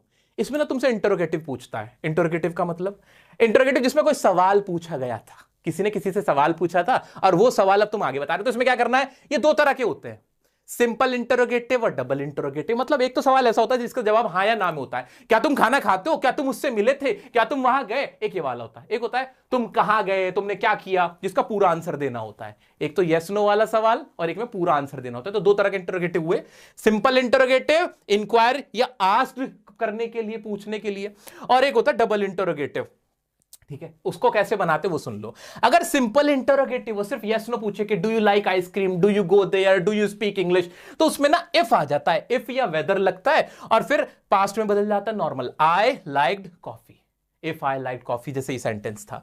ऐसे ही अगर ऐसे था, did you see my cat, क्या तुमने मेरी कैट देखी, तो इसको कैसे बनाएंगे, शी आस्क्ड। अब सेड का क्या हो जाएगा, आस्क्ड या इंक्वायर्ड क्यों कह रहे हैं, क्योंकि सवाल पूछा था भाई उसने मुझसे। अब हम सेड नहीं लगाएंगे, हम आस्क लगा रहे, लॉजिकल है ना भाई, उसने मुझसे सवाल पूछा था, उसने मुझसे पूछा, क्या पूछा, इफ और या फिर वेदर का इस्तेमाल हो जाएगा। Did you see my cat, अब पास्ट इंडेफिनिट में था तो किसमें बदला, परफेक्ट, पास्ट का ही और आगे बढ़ा दिया, पास्ट का ही परफेक्ट कर दिया। इससे ज्यादा इसमें कुछ पूछ ही नहीं सकता, वो क्या पूछ लेगा, if I had seen her cat. अब इसकी लैंग्वेज तुम देखो, इसको पहले ये जो स्ट्रक्चर था ना, ये इंटरोगेटिव में था, सवाल में था। अब इसको हमने अफर्मेटिव बना दिया, नॉर्मल कर दिया, बस ये लगे रहने दिया, ये इसको कैसे बना दिया, अफर्मेटिव में बना दिया कि क्या मैंने उसकी कैट देखी थी, ऐसे करके। ठीक है, अब सवाल नहीं छोड़ा हमने इसको। ठीक है, क्लियर है, इतना क्लियर है। तो बस इसमें से ज्यादा कुछ नहीं है। और तुम्हें फायदा पता है क्या है, तुम्हें पूरा नहीं बनाना पड़ता, ज्यादातर तो तुमसे मल्टीपल चॉइस क्वेश्चन पूछ लेता है। अब एक और सवाल देखो ना सर, और सवाल दिखाओ, और सवाल दिखाओ। ऐसे ही उसने मुझसे कहा, are you enjoying the music, क्या तुम म्यूजिक एंजॉय कर रहे हो? सबसे पहले काम क्या करूंगा, आस लगा दूंगा, वेदर लगा दूंगा। ठीक है, टेंस तो बदलूंगा ही बदलूंगा भाई, टेंस तो मान के चलो कि वो तो पास में जाना ही जाना है। ठीक है, अब फिर मैंने क्या किया, I was enjoying the, if I was enjoying the music, इसको मैंने इस तरह से लिखा जब ये सवाल नहीं लगा, इसको अफर्मेटिव में बना दिया। उसने मुझसे कहा था क्या तुम म्यूजिक एंजॉय कर रहे हो, तो मैंने क्या पूछा कि उसने मुझसे पूछा क्या मैं म्यूजिक एंजॉय कर रहा हूं, तो इसका हमने टेंस बदल दिया और I was enjoy the music कर दिया, I was enjoying the music कर दिया। अब डबल इंट्रोगेटिव वाला देख लो, डबल इंट्रोगेटिव वाला देख लो, उसमें क्या हो जाएगा, उसमें कुछ भी नहीं होगा, उसमें ना इफ लगाना ना वेदर लगाना, जो वॉट है वो वॉट ही रहेगा, बस ये बदला जाएगा। जैसे आर यू डूइंग था, आर यू डूइंग था तो यू आर डूइंग हो जाएगा। आर यू डूइंग का क्या कर दिया हमने, यू आर डूइंग, मतलब यू आर डूइंग तो नहीं किया ऑफ कोर्स। मैं तुम्हें एक बात बताना चाह रहा हूं कि स्ट्रक्चर चेंज कर देंगे, अब उसको इंट्रोगेटिव नहीं रहने देंगे, उसको किसमें बदल देंगे, अफर्मेटिव में बदल देंगे। इसको और अच्छे से समझा देता हूं मैं, यही चीज है बस इसमें जो तुम्हें थोड़ा बहुत फंसाने के लिए है। जैसे उसने कहा था कि what are you doing, sentence क्या था, what are you doing, what are you doing, उसने ये बात बोली थी, छोड़ो ना पोस्टमार्टम करते हैं ना इसका, उसने ये बात बोली थी व्हाट आर यू डूइंग, तो मैं क्या करूंगा, व्हाट तो व्हाट ही रहेगा अपनी जगह, टेंस तो बदलूंगा ही बदलूंगा, आर को तो बदल दूंगा, है ना, आर को बदलूंगा, वैसे तो यू भी बदला जाएगा। व्हाट, अब यहां ना आर नहीं आएगा या वर नहीं आएगा डायरेक्ट, अब इसको ना पहले ऐसा बनाऊंगा अफर्मेटिव की तरह, व्हाट आई वाज डूइंग, इसका मैंने सवाल पना जो था ना वो खत्म कर दिया, इसको अफर्मेटिव सेंटेंस की तरह बना दिया। अफर्मेटिव ऐसे ही तो बनता है, सब्जेक्ट वर्ब ऑब्जेक्ट, और जो इंटरोगेटिव होते हैं वो क्या होते हैं, वहां पहले हेल्पिंग वर्ब होती है और फिर हमारा क्या आ जाता है, डबल एच फैमिली हो गई, या फिर सब्जेक्ट होता है, फिर ऑब्जेक्ट होता है, क्वेश्चन मार्क, ऐसे होता है ना। तो बस इसका स्ट्रक्चर बदल जाता है और कुछ भी नहीं, कुछ भी नहीं, और सिंपल है बहुत। ठीक है, आओ जरा इसके क्वेश्चन दिखाता हूं तुम, आपके एग्जाम के क्वेश्चन है, मैं तो क्वेश्चन भी नहीं पढ़ने वाला, डायरेक्ट लास्ट लाइन पे आके देखूंगा क्या कह रहा है वो, एक्सप्लेन्ड। और भाई इससे पहले की लाइन कहां है भाई, मुझे क्वेश्चन की लास्ट लाइन दिखा दो बस। Sorry sir the engine broke down, तो इंजन ब्रोक डाउन को क्या कर दूंगा, पहले से पास इंडेफिनिट था तो क्या हो जाएगा, पास परफेक्ट हो जाएगा, the engine had broken down, बस इतनी लाइन लिखनी थी मुझे, वो इसका आंसर है, that the engine had broken down, इससे ज्यादा कुछ नहीं है। नेक्स्ट क्वेश्चन देख लो, और ये एग्जाम के क्वेश्चन है, मेरे अपने नहीं है बनाए हुए। अब इसमें देखो, इसमें भी ना पूरा क्वेश्चन मैं पढ़ ही नहीं रहा, अरे जाए तेल लेने क्वेश्चन, मैं तो डायरेक्ट आंसर देखूंगा, मेरे बच्चों वाला सवाल है। आओ देखो इसमें क्या था, इसमें उसने कहा कंप्यूटर प्रोग्राम, ही रिप्लाइड, क्या रिप्लाई किया, आई हैव, है ना, हैव को तो सबसे पहले हेड में बदल भाई, पहले पास्ट में डालो, सब कुछ पास्ट में, और आई थोड़ी ही हो जाएगा ना, he had always been interested in computers, ये इसका करेक्ट आंसर होना है। आगे बढ़ू, आगे बढ़ू, एक क्वेश्चन और है, एक क्वेश्चन इसी तरह का, और ये रहा क्वेश्चन नंबर 9, ये देखना इसमें क्या था, इसमें भी कुछ नहीं, लास्ट में देखो, एडिट दैट, लास्ट वाली लाइन कहते हैं, I will invite my friends to, I नहीं, शी और आई, शैल विल का क्या हो जाएगा, वुड हो जाएगा, तो she would invite her friends to, क्या ये इसका आंसर है, यहां है कहीं आंसर, हाँ ये है ना, she would invite her friends to. कुछ भी करना पड़ा, नहीं करना पड़ा। अब इसमें एक छोटी सी चीज है जिसमें और तुम्हें फंसा सकता है, जूस पिला रहा हूं, जूस पियो थोड़ा। आपके एग्जाम का क्वेश्चन है, राशि रतुल ने कुछ कहा है, मैं नहीं पढ़ रहा, मैं तुम्हें पढ़ा ही नहीं रहा, हम तो जूस पी चुके हैं। जूस क्या कहता है कि डायरेक्ट नीचे लास्ट में आओ, राशि आस्क राहुल, यानी सवाल पूछा, क्या पूछा था, राशि ने पूछा था हैव यू इनकरेज अदर्स, पहले तो भाई हैव को हेड में बदल दे भाई हेड में बदल दो, सवाल वाला था तो इफ या वेदर लगना चाहिए था, इफ या वेदर लगा दो, और फिर हैव यू की जगह he had encouraged others to volunteer, क्या ये इसका करेक्ट आंसर है, ऐसा कुछ है क्या, whether he had encouraged others to volunteer, B option होगा, बात खत्म। ऑप्शन दे रखा था, हमें नहीं चाहिए था ऑप्शन भाई, स्मार्ट टीचर के स्मार्ट स्टूडेंट है, यूं आंसर लाते हैं। और नीचे देखते हैं इसी तरह का एक और क्वेश्चन है, बड़ा आसान सा क्वेश्चन, वो भी तुम पकड़, अब तो तुम्हें मतलब सारे आसान लगेंगे ना, अब मुश्किल ही क्या लगना है तुम्हें, जरा देखना इसको, जरा देखना क्या बच्चों वाले सवाल हो गए, क्या डायलॉग बिटवीन ऐसे लिख रहे हो उल्टी सीधी लैंग्वेज। नीचे आ जाओ, क्या था, सेइंग दैट, रिस्पॉन्स किया था, potential said that yes I am doing much better the phone, तो उसने क्या होगा, he was doing much better than before, क्या इसका आंसर होना चाहिए, बिल्कुल he was doing doing much better than before, ये इसका करेक्ट आंसर, कुछ भी नहीं था। समझ में आ गया क्रक्स? आगे बढ़ता हूं मैं इससे पहले, लेकिन आपको बता देता हूं कि डायरेक्ट इनडायरेक्ट में अगर फिर भी कॉन्फिडेंस कहीं भी डगमगा, कहीं भी कुछ भी दिक्कत आ रही है, मैंने फुल फ्लैश वीडियो बना रखी है, नरेशन बाय डियर सर, ऐसे सर्च कर लेना, वीडियो मिल जाएगा। जहां भी हल्का फुल्का लगे कि हाँ यार ये और अच्छे पढ़ सकता हूं, टाइम है मेरे पास, अब बैठा हूं खाली क्योंकि सर ने जूस तो पिलाई दिया है, अब खाली क्या करूं, तो ये कर लेना, ठीक है। आगे बढ़ते हैं दोस्तों। एरर डिटेक्शन के अंदर ही आपसे क्वेश्चन पूछे जाते हैं डिटरमिनर्स के ऊपर, क्या होते हैं पहले इनको देख लो। डिटरमिनर्स में ना हमारे आर्टिकल्स कवर होते हैं, ए एंड द। डिटरमिनर्स का मतलब ये होता है जो डिटरमिन करे, किसी चीज को नापे तोले कि वो कितनी है, कितनी उसकी क्वांटिटी है, उसको मेनली तो इसका ये मतलब निकलता है। तो इसमें mainly A and the articles होते हैं। अब आर्टिकल्स ए एंड द का इस्तेमाल कहां कैसे होता है वो देख लो। ए और एन और द तीन है ना, ए और एन एक तरह से इस्तेमाल होते हैं, इनका एक ही यूज होता है, वो क्या, किसी भी एक चीज के बारे में बात करते हैं भाई, कोई भी एक चीज, कौन सी, मतलब जैसे आई एम ए स्टूडेंट, अब एक स्टूडेंट, मतलब दुनिया के जितने भी करोड़ों स्टूडेंट हैं उनमें से एनी, कोई भी एक स्टूडेंट मैं भी हूं, किसी खास के बारे में नहीं, किसी भी एक के बारे में। ये गिनती को दिखा रहा है ना, गिनती को नहीं दिखा रहा, ये सिर्फ एक किसी भी शख्स के बारे में या चीज के बारे में बता रहा है। वन नहीं है, वन इसका मतलब वन नहीं होता, इसका मतलब एनी होता है कि कोई भी एक, मतलब बहुत सारे बच्चों में से कोई भी एक, जैसे I am a man, I am a girl, I am a student, I am a teacher, है ना, आई एम अ यूट्यूबर, इस तरह के जो सेंटेंसेस होते हैं जिसमें कोई भी एक है, तो उसके लिए हम ए का इस्तेमाल कर देते हैं। फिर एन कब आएगा, फिर एन कब आएगा, ये तो बता दो, ये तो बता दो, ये तो बताया ही नहीं। देखो इसमें ना छोटा सा प्यारा सा ट्विस्ट है।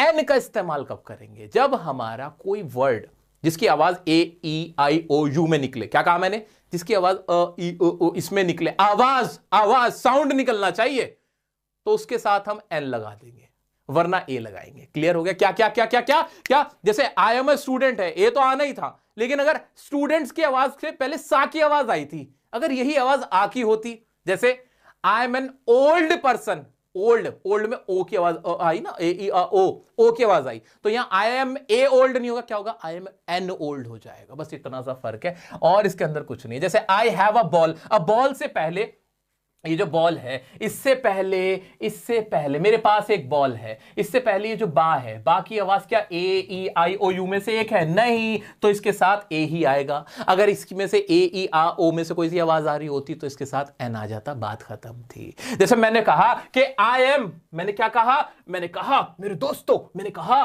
मैं एक एजुकेटर हूं, तो मैंने लिखा आई एम ए एजुकेटर, तो फिर एजुकेटर लिखते ही यहां पे गड़बड़ हो गई। क्या गड़बड़ी हो गई, क्या गड़बड़ी होगी, ध्यान से देखो, यहां जो एजुकेटर की आवाज है वो ए में है, एक वॉवल साउंड है, तो ए की जगह यहां गलत है, क्या आना चाहिए था, एन आना चाहिए था। अगर पेपर आसान बनेगा तो ऐसा वाला एरर डाल देगा, तुम चेक कर लेना कि कहीं अगर सेंटेंस में एरर डिटेक्शन में टेंस तो सही है, पहला तो मेरे दिमाग टेंस पे घूमेगा, टेंस सही है, वर्ब की फॉर्म सही लगा रखी है, सब कुछ सही है, हेल्पिंग वर्ब भी सही लगा रखी है, अगर इसमें ए एन लगा हुआ है तो क्या सही लगा हुआ है, कहीं वहीं एन तो नहीं आना था, या फिर कहीं एन लगा दिया ए तो नहीं आना था, वो देखना। जैसे he is an unique person, अब यहां पे बताओ ये एन सही है क्या, नहीं, एन सही नहीं है, आवाज से मतलब है, यू से मतलब नहीं, आवाज होनी चाहिए, इसकी आवाज या की निकल रही है, आ की नहीं निकल रही, इसलिए यहां एन की जगह ए आना था। ऐसे यूनिवर्सिटी हो सकता है, यूनिवर्सिटी के साथ क्या लगाओगे, सब लोग कमेंट में बताओ, यूनिवर्सिटी से के साथ क्या लगाओगे, कमेंट में बताओ। ऐसे ही ऑनेस्ट के साथ क्या लगाओगे, ए लगाओगे कि एन लगाओगे, ऑनेस्ट के साथ, इसमें भी आवाज वैसे तो एच है लेकिन एच साइलेंट है, आवाज ओ की आ रही है, वॉवेल साउंड है, तो इसके साथ भी एन आ जाएगा। तो ये तो था ए और एन का पंगा। अब दा कहां लगेगा, दा का क्या इस्तेमाल है सर, वो बता दो, वो तो और आसान है। दा कहां चला गया, ये रहा हमारा दा, या चलो अलग से सिखा देता हूं। दा का इस्तेमाल कहां होगा, दा हमेशा पता है कब आएगा, किसी स्पेसिफिक, किसी खास चीज के साथ दा का इस्तेमाल होगा। खास चीज कैसे, खास चीज कौन सी हो सकती है, कोई बहुत बड़ा ब्रांड हो, कोई बहुत बड़ी जगह हो, उसके साथ दा आता है। कोई खास इंसान हो या जिसके बारे में पहले बात हुई थी ना, वो जैसे पहले मैंने कहा आई एम अ स्टूडेंट, मैं एक स्टूडेंट हूं, है ना, या मैंने बोला ही इज अ स्टूडेंट, वह एक स्टूडेंट है, ये तो ठीक था, ये तो सबको समझ में आ रहा था। अब मैंने आगे बात बढ़ाई तो मैंने क्या कहा, द स्टूडेंट इज इंटेलिजेंट। अब मैंने उसी स्टूडेंट का जब नाम लिया ना तो अब मैंने ए नहीं लगाया, मैंने दा लगाया, क्योंकि अब दा किसको दिखा रहा है, खास, किसी एक खास स्टूडेंट के बारे में बात हो रही है। मैंने कहा द एप्पल इज डिलीशियस, यानी किसी खास एप्पल की बात हुई है, पहले उसके बारे में बात हो चुकी है। एन एप्पल इज डिलीशियस, ये अलग था कि जितने भी एप्पल हैं उनमें से एक एप्पल डिलीशियस है, लेकिन जब मैंने द एप्पल कहा यानी किसी खास एप्पल की बात हुई है। द हीरो, द मैन, बार बार बोल देते ना द मैन, ऐसे जब मैंने द मैन बोला यानी कोई खास आदमी जिसके बारे में मैं पहले भी बात कर चुका हूं, वो कोई कॉमन नहीं है। कॉमन का मतलब ये नहीं है कि अब उसकी खासियत का मतलब ये नहीं कि उसके ना दो सींग निकले हुए होंगे, नहीं नहीं नहीं, जिसके बारे में पहले बात हुई हो। जैसे मैंने कहा देयर इज अ मैन, मैंने क्या कहा, there is a man, there is a man in my room, मेरे कमरे में एक आदमी है, तो यहां तो ए लगाया था, कोई भी आदमी है ना। फिर आगे मैंने कहा the man is a stranger. अब मैंने जब कहा कि वो आदमी अजनबी है, मैं उसे नहीं जानता, तब मैंने यहां दा लगाया, क्यों, इस आदमी के बारे में मैं पहले बात कर चुका था। ठीक है, इतना क्लियर हो गया, ए और दा का फर्क खत्म हो गया। अब एग्जाम में क्या होगा, जूस पियो, जूस मंगा लो, जूस आ जाओ, जूस पिलाता हूं, आ जाओ जूस पिला देता हूं।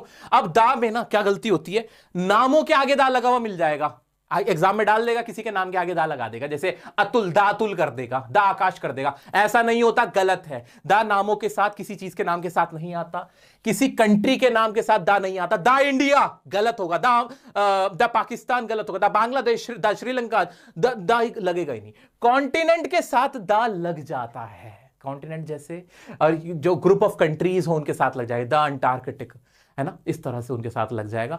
ऐसे ही द यूएसए, द यूएई उनके साथ लग जाएगा। रिवर्स के साथ लग जाएगा, द गंगा, द जमुना, जो फेमस बड़ी रिवर्स हैं, इनके साथ भी हम दा लगा देते हैं, उनके साथ भी लग जाएगा। लेकिन जिनके साथ नहीं लगेगा वो लिस्ट मैंने आपको बता दी है, जिनके साथ नहीं आएगा जानबूझ के लगा के देगा, आप परेशान हो जाओगे, पकड़ लेना कि गलती ए अंदा की हुई है। आगे बढ़ते हैं हमारे इनके ऊपर जो क्वेश्चन पूछेंगे ना, बड़े आसान से दिखा दूंगा, तुम पकड़ लोगे। अब इनसे ही आगे बढ़ते हुए मैं डिटरमिनर्स को और कंप्लीट करा देता हूं। भाई बहुत आसान होते हैं डिटरमिनर्स, क्वांटिफायर्स हैं, ये किसी चीज को काउंट करने के लिए इस्तेमाल होते हैं, जैसे मच, मैनी, फ्यू, लिटिल, ये तुमने पहले भी पढ़े होंगे। मच का इस्तेमाल, इनको ना हमने पता है किस चीज में डिवाइड किया है, हमने डिवाइड किया इनको काउंटेबल में और नॉन काउंट। ये क्या बोला है, काउंटेबल, नॉन काउंट, अरे बड़ा आसान है यार। खुशी को काउंट कर सकते हो, 1 2 3 4 खुशी हो रही मुझे, नहीं, ये वीडियो देखने के बाद मुझे ना 10 खुशी हो रही है, मेरा ना 10 कॉन्फिडेंस आ रहा है, ऐसे नहीं होता। पता है क्या, कोई चीज, हर चीज ना काउंट नहीं होती। रिश्तों को, प्यार को ना काउंट नहीं किया जाता, जो प्यार होता है वो काउंटेबल है ही नहीं, है ना। मुझे तुमसे बेपनाह मोहब्बत है, काउंट करके बताओ 2 किलो 3 किलो, लेकिन कुछ चीजें होती काउंट होती हैं, जैसे कि तुम यही वीडियो इसी तरह के इंग्लिश सीखने के लिए पता नहीं कितने पैसे खर्च करते हो ना, कोर्स खरीदते हो ना, पता नहीं क्या क्या करते हो, है ना, करते हो ना, जब पैसे खर्च करते हो वो काउंटेबल है, हाँ है, वो काउंटेबल है। तो ऐसे ही ना ये जो वर्ड्स होते हैं ये डिपेंड करते हैं काउंटेबल पे, नॉन काउंटेबल। काउंटेबल जिसे काउंट किया जा सकता है, नॉन काउंटेबल जिसे काउंट नहीं किया जा सकता है। मच का इस्तेमाल नॉन काउंटेबल के लिए होता है, जैसे I love you very much, कोई ऐसी चीज जो काउंट नहीं हो सकती और बहुत ज्यादा है, उसके लिए हम मच का इस्तेमाल करते हैं, है ना। I love you very much सबसे अच्छा एग्जांपल, इसका तुम्हें यही याद रह जाएगा और आगे बढ़ने की जरूरत नहीं है। मैनी का मतलब, मैनी काउंटेबल है, कई सारे, many students are watching me right now, बहुत सारे स्टूडेंट हैं, ये बहुत ज्यादा नहीं है बट काफी हैं। Many students are watching me यानी बहुत सारे स्टूडेंट्स मुझे देख रहे हैं। क्या मच और मैनी का फर्क समझ पाए, काउंटेबल और नॉन काउंटेबल का है, काफी सारी चीजें हैं। आगे बढ़ जाते हैं, फ्यू और लिटिल। फ्यू भी काउंटेबल है, लिटिल नॉन काउंटेबल है, इसमें भी बस यही डिफरेंस है। और अ फ्यू और आ लिटिल में क्या, बस इसमें पॉजिटिव और नेगेटिव का फर्क है। अ फ्यू दिखाता है किसको, नेगेटिव को, बस थोड़े से ही हैं। और अ लिटिल में भी यही है कि बस ये भी पॉजिटिविटी को ही दिखा रहे होते हैं और इसके अंदर कुछ भी नहीं है। अ फ्यू और लिटिल, इसमें भी फ्यू काउंटेबल है और लिटिल नॉन काउंटेबल, उसे काउंट नहीं कर सकते। I have a little knowledge, मेरे को थोड़ी सी नॉलेज है, यानी उसे काउंट नहीं किया जा सकता है। कहते हैं ना a little knowledge is a dangerous thing, थोड़ी सी नॉलेज आपके लिए डेंजरस हो सकती है। I have a few friends, मेरे कुछ दोस्त हैं, यानी काउंट करके बता सकता हूं 2 4 5 है, तो छोटी सी क्वांटिटी को दिखाने के लिए फ्यू, ज्यादा क्वांटिटी को दिखाने के लिए मैनी हो जाएगा। ऐसे लिटिल और मच का, थोड़ा है तो लिटिल, थोड़ा ज्यादा है तो मच है। अब फ्यू और अ फ्यू में क्या फर्क है, अ फ्यू दिखाता है पॉजिटिव को, हाँ है थोड़े से लोग, जैसे मैं कहूं आई have got a few friend, हाँ मेरे कुछ दोस्त हैं।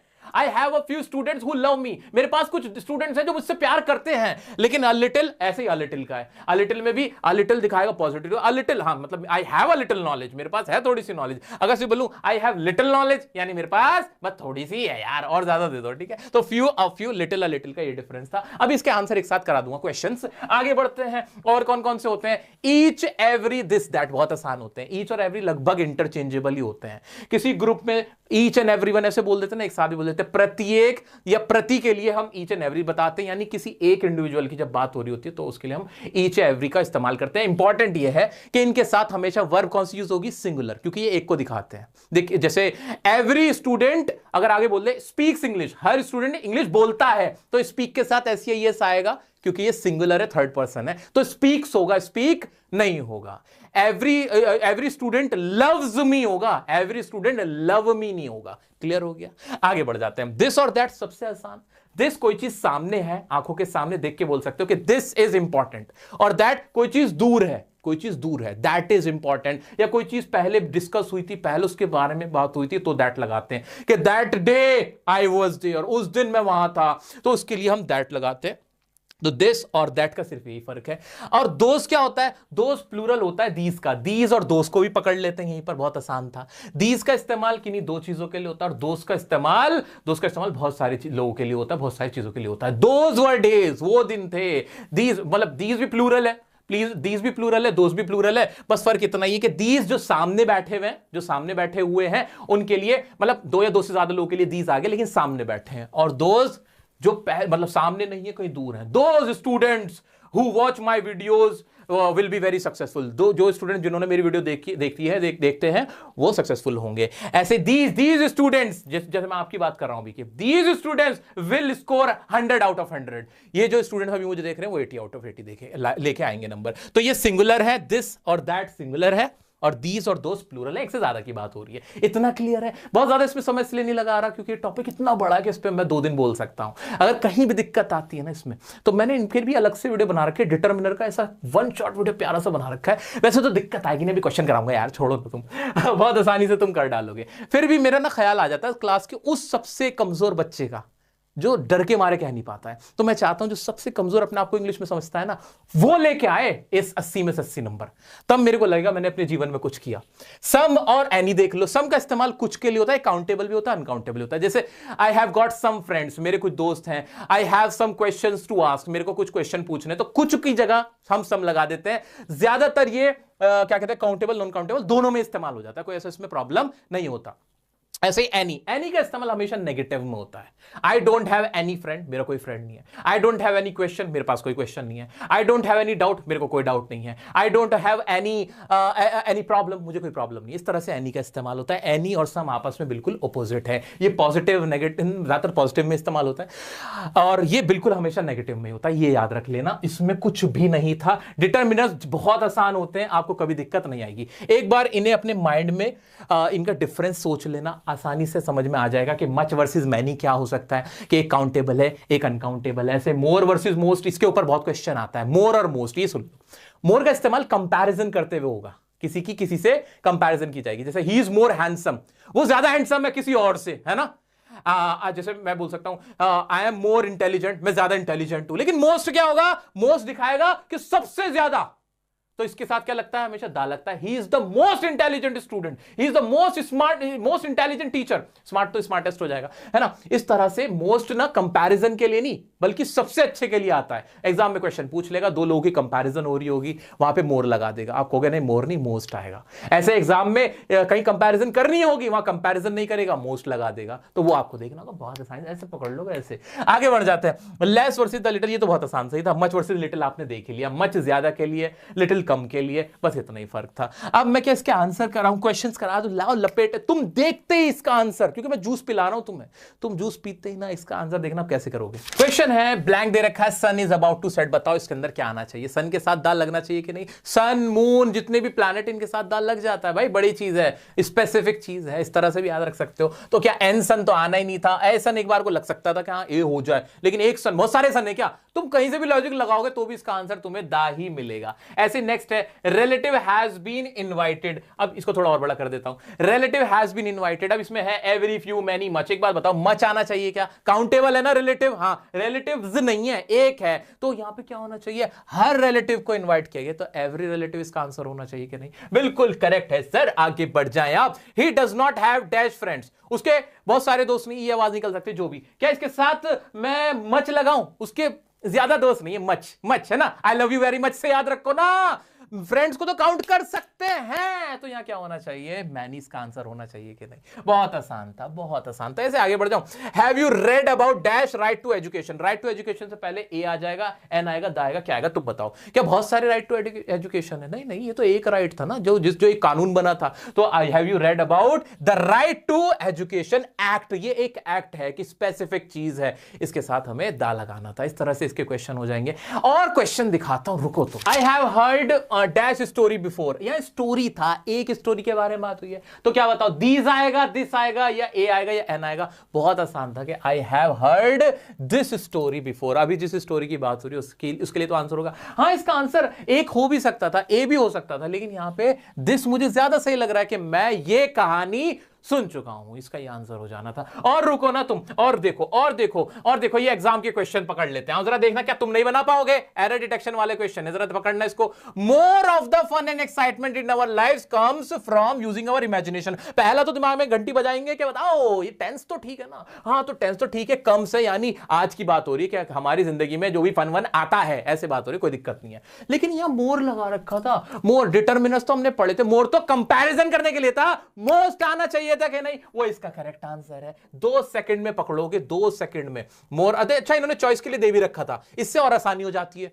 ऑप्शन पता है, ऑप्शन पहले मत पढ़ना, मैं तुम्हें रेकमेंड करूंगा एरर डिटेक्शन के क्वेश्चंस में ऑप्शन पहले मत पढ़ना, पहले उसे पढ़ के खुद देखना कि क्या गलत हो सकता है, एंड फिर ऑप्शंस की तरफ जाना। अगर ऑप्शन दे रखे हैं तो उससे फायदा पता है क्या होता है, उससे फायदा, ऑप्शन में से दे ही रखे होते हैं, उससे फायदा ये होता है कि तुम्हें ना फिर बिल्कुल कंफर्म हो जाता है, हाँ मुझे भी ये सही लग रहा था और आंसर में भी ऑप्शन दिया हुआ है। आगे बढ़ जाऊं क्या मैं, हाँ आगे और दिखाऊं ना, तुम और क्वेश्चन दिखाते। क्वेश्चन है blank educated mind can teach many. Exam का क्वेश्चन, आपके एग्जाम का, मेरा नहीं है ये।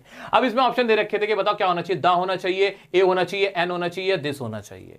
अब इसका मीनिंग क्या निकल रहा है कि एजुकेटेड माइंड टीच कर सकता है बहुत सारों को, कौन सा, कोई भी एक एजुकेटेड माइंड, ये तो होगा ना, कोई खास माइंड की बात की है, नहीं नहीं, इससे पहले क्या माइंड था जो इसमें दा लग जाता। देखो मेरा भी पहला थॉट तुम्हारी तरह ही है, क्या इसमें दा भी तो आ सकता है, दा भी तो आना चाहिए ना, कि भाई दा किसी खास माइंड की बात हुई, लेकिन इससे पहले क्या किस उसके बारे में बात हुई थी, क्या वो सिर्फ एक है, नहीं नहीं नहीं, यहां हो रहा है कि कोई भी एजुकेटेड माइंड बहुत लोगों को सिखा सकता है, तो इसके साथ ए आना चाहिए ना, बिल्कुल ए आना चाहिए। नहीं, एजुकेटेड में ई की आवाज आ रही थी, तो मेरे को पता है ए की जगह एन लग जाता है अगर साउंड वोवेल का हो, इसलिए बड़े तरीके से टेक्निकली कॉन्फिडेंटली हमने इसका आंसर एन लिखा। An educated mind can teach many. इस तरह से ना जब तुम्हें क्लियर कर दी, मैं तुम्हें जूस पिला रहा हूं, सारा जूस पिला रहा हूं। आगे बढ़ जाओ, अब आते हैं तुम्हारे सब्जेक्ट वर्ब एग्रीमेंट, जो तुम्हारा टॉपिक है, जो सीबीएसई ने कहा भी है कि वो पढ़ना है। अब उसमें क्या करोगे, उसमें कुछ नहीं करना, बच्चों वाली चीज लगती है मेरे को, बहुत आसान है ये रही। आओ देखते हैं, सब्जेक्ट का वर्ब के साथ एग्रीमेंट कराना। सब्जेक्ट वर्ब एग्रीमेंट होता है कि वर्ब सही लगी है कि नहीं,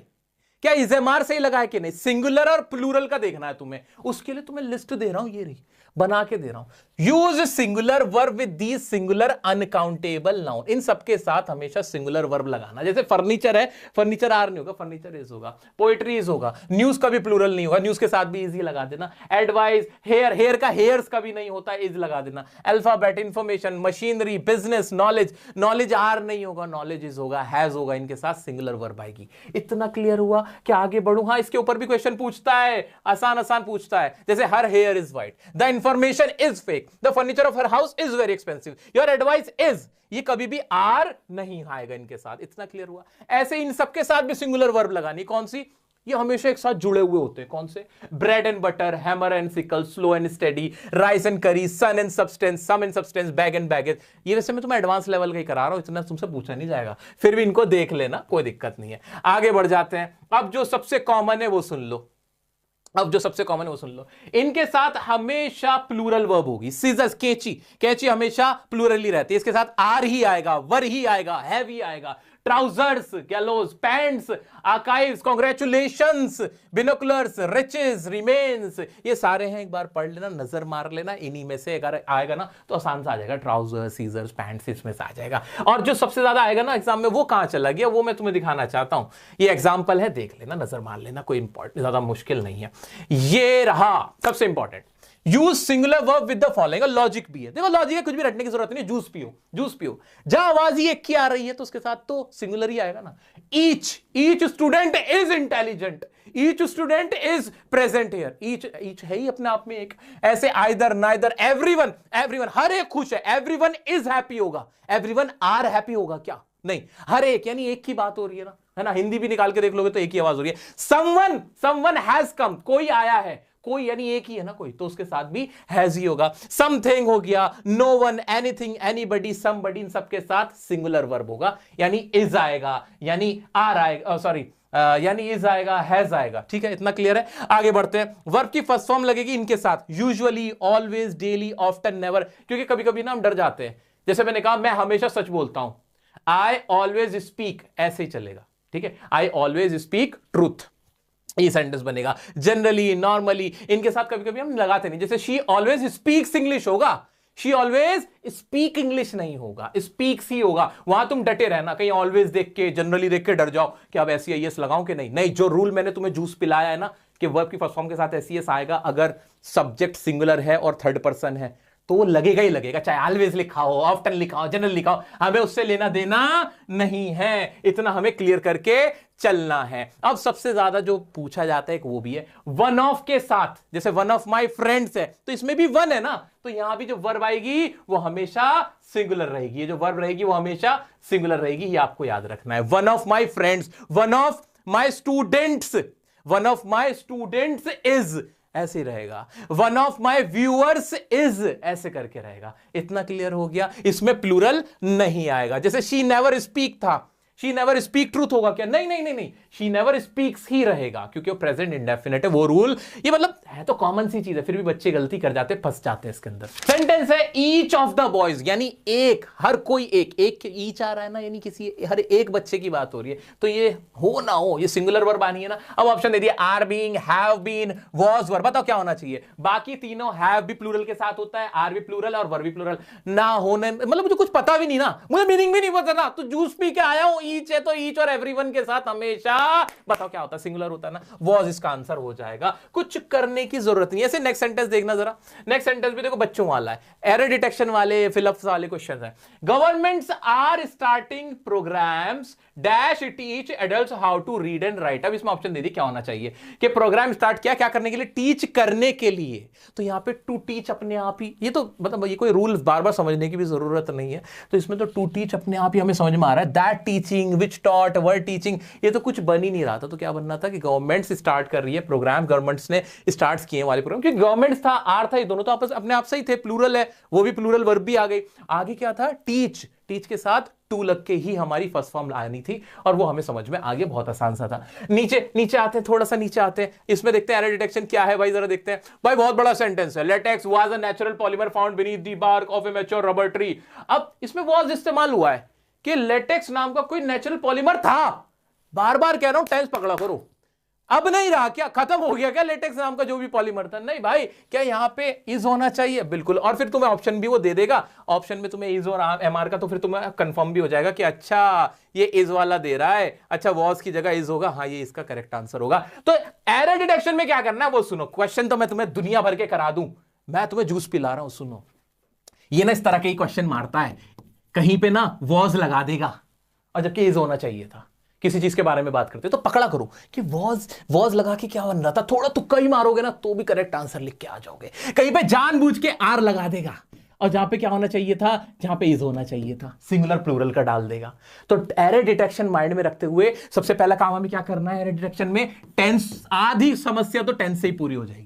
टेंस की गलती होगी या फिर क्या हो रहा होगा, या फिर सिंगुलर प्लूरल की गलती हो रही होगी। किसकी? सिंगुलर प्लूरल की गलती होगी। एरर डिटेक्शन हो या फिलअप्स हो, उसमें ये गलती हो रही होगी। अगर ये गलतियां भी नहीं है तो फिर क्या हो रहा होगा? डिटरमिनर्स होगा। डिटरमिनर उल्टा सीधा मच का इस्तेमाल कहीं कर रखा होगा अनकाउंटेबल के लिए।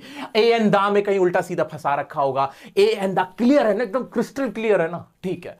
चलो, और कुछ नहीं मिलेगा ना इसको, और कुछ नहीं मिलेगा तो वहां डालता है ये वॉइस। अब वॉइस कैसे करें सर? वॉइस कैसे कर रहे हैं? वॉइस, और अगर पेपर हार्ड बनाएगा प्रेपोजिशन घुसाएगा, और जबकि इसने लिखा हुआ नहीं है, सीबीएसई ने सिलेबस में प्रेपोजिशन डाली नहीं है, प्रेपोजिशन घुसा देगा। अब वॉइस कैसे करोगे? सुनो, वॉइस पूरी पढ़ने की जरूरत नहीं है, पूरी नहीं, मैं तुम्हें ट्रिक बता रहा हूं। ट्रिक क्या है? टेंस पक्के हो गए ना, टेंस क्लियर हो गए। याद रखो, कोई भी पैसिव वॉइस पता कैसे होती है? पैसिव वॉइस में ये होता है कि कोई भी helping verb is am are है, वॉज वर है, कभी भी तुमने इनके साथ मेन वर्ब की थर्ड फॉर्म देखी?